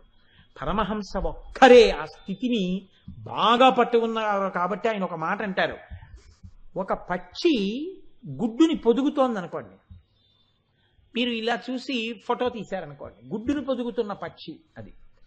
ఇప్పుడు ఆ పక్షి ఫోటో తీసుకొచ్చి చూపించారనుకోండి, ఎలా ఉంటుంది ఆ పక్షి? గుడ్డు మీకు కనపడదు. ఎందుకని అంటే దాని కడుపు తగిలేటట్టుగా కూర్చుంది ఆ పక్షి. కూర్చుని ఇలా కళ్ళు మామూలుగా ఇలా విప్పి ఉండదు, అలా అవ్యక్తమైన ఆనందంతో ఉంటాయి ఆ కళ్ళు, అంతే, అదే కనపడుతుంది. కానీ తన కడుపులోంచే బయటికి వచ్చినటువంటి గుడ్డు లోపల ఒక పిండం ఉందని, ఆ పిండం పిల్లవుతుందని, అది గుడ్డుని పగలకొట్టుకుని పైకొస్తుందని, అది తన బిడ్డేనని, తన కడుపు వేడి తగిలితేనే ఆ గుడ్డు పొదగబడుతుందని, కానీ దాని మీద తను బరువుగా కూర్చుంటే దాని పెంకు చాలా సున్నితమని, అది పగిలిపోతే పిండం స్రావం అయిపోతుందని, ఇన్ని తెలియకపోతే ఆ పక్షి జాగ్రత్తగా 2 రెక్కలు 2 పక్కలా పెట్టి కాళ్ళు వెనక్కి పెట్టి పొదగడానికి కూర్చునే పక్షిని మీరు చూడాలి. చిన్న గూడు ఉంటుంది, ఆ గూట్లో గడ్డిలో గుడ్డు పెడుతుంది. ఎంత మాత్రము ఇష్టం వచ్చినట్టు ఇలా కాళ్లతో ముక్కుతో కదపదు, కన్నం పడితే స్రావం అయిపోతుందని జాగ్రత్తగా తానే ఒబ్బిడి చేసుకుని ముందు ఒక కాలు ఇటేసి కాలు ఎత్తటేస్తుంది, తర్వాత 2 కాళ్ళు ఇలా వెనక్కి జరుపుతుంది. కడుపు గుడ్డు దగ్గరికి వచ్చింది అని తెలుసుకున్న తర్వాత చాలా మెల్లమెల్లగా వంగుతుంది. కడుపు గుడ్డుకి తగిలింది పెంకుకి అన్న తర్వాత ఇక నొక్కకుండా అలాగే కూర్చుంటుంది. 2 రెక్కలతో ఆచ్ఛాదిస్తుంది. తన కడుపుకి గుడ్డు తగులుతున్న విషయం ఎవ్వరికీ కనపడకుండా చూసుకుంటుంది.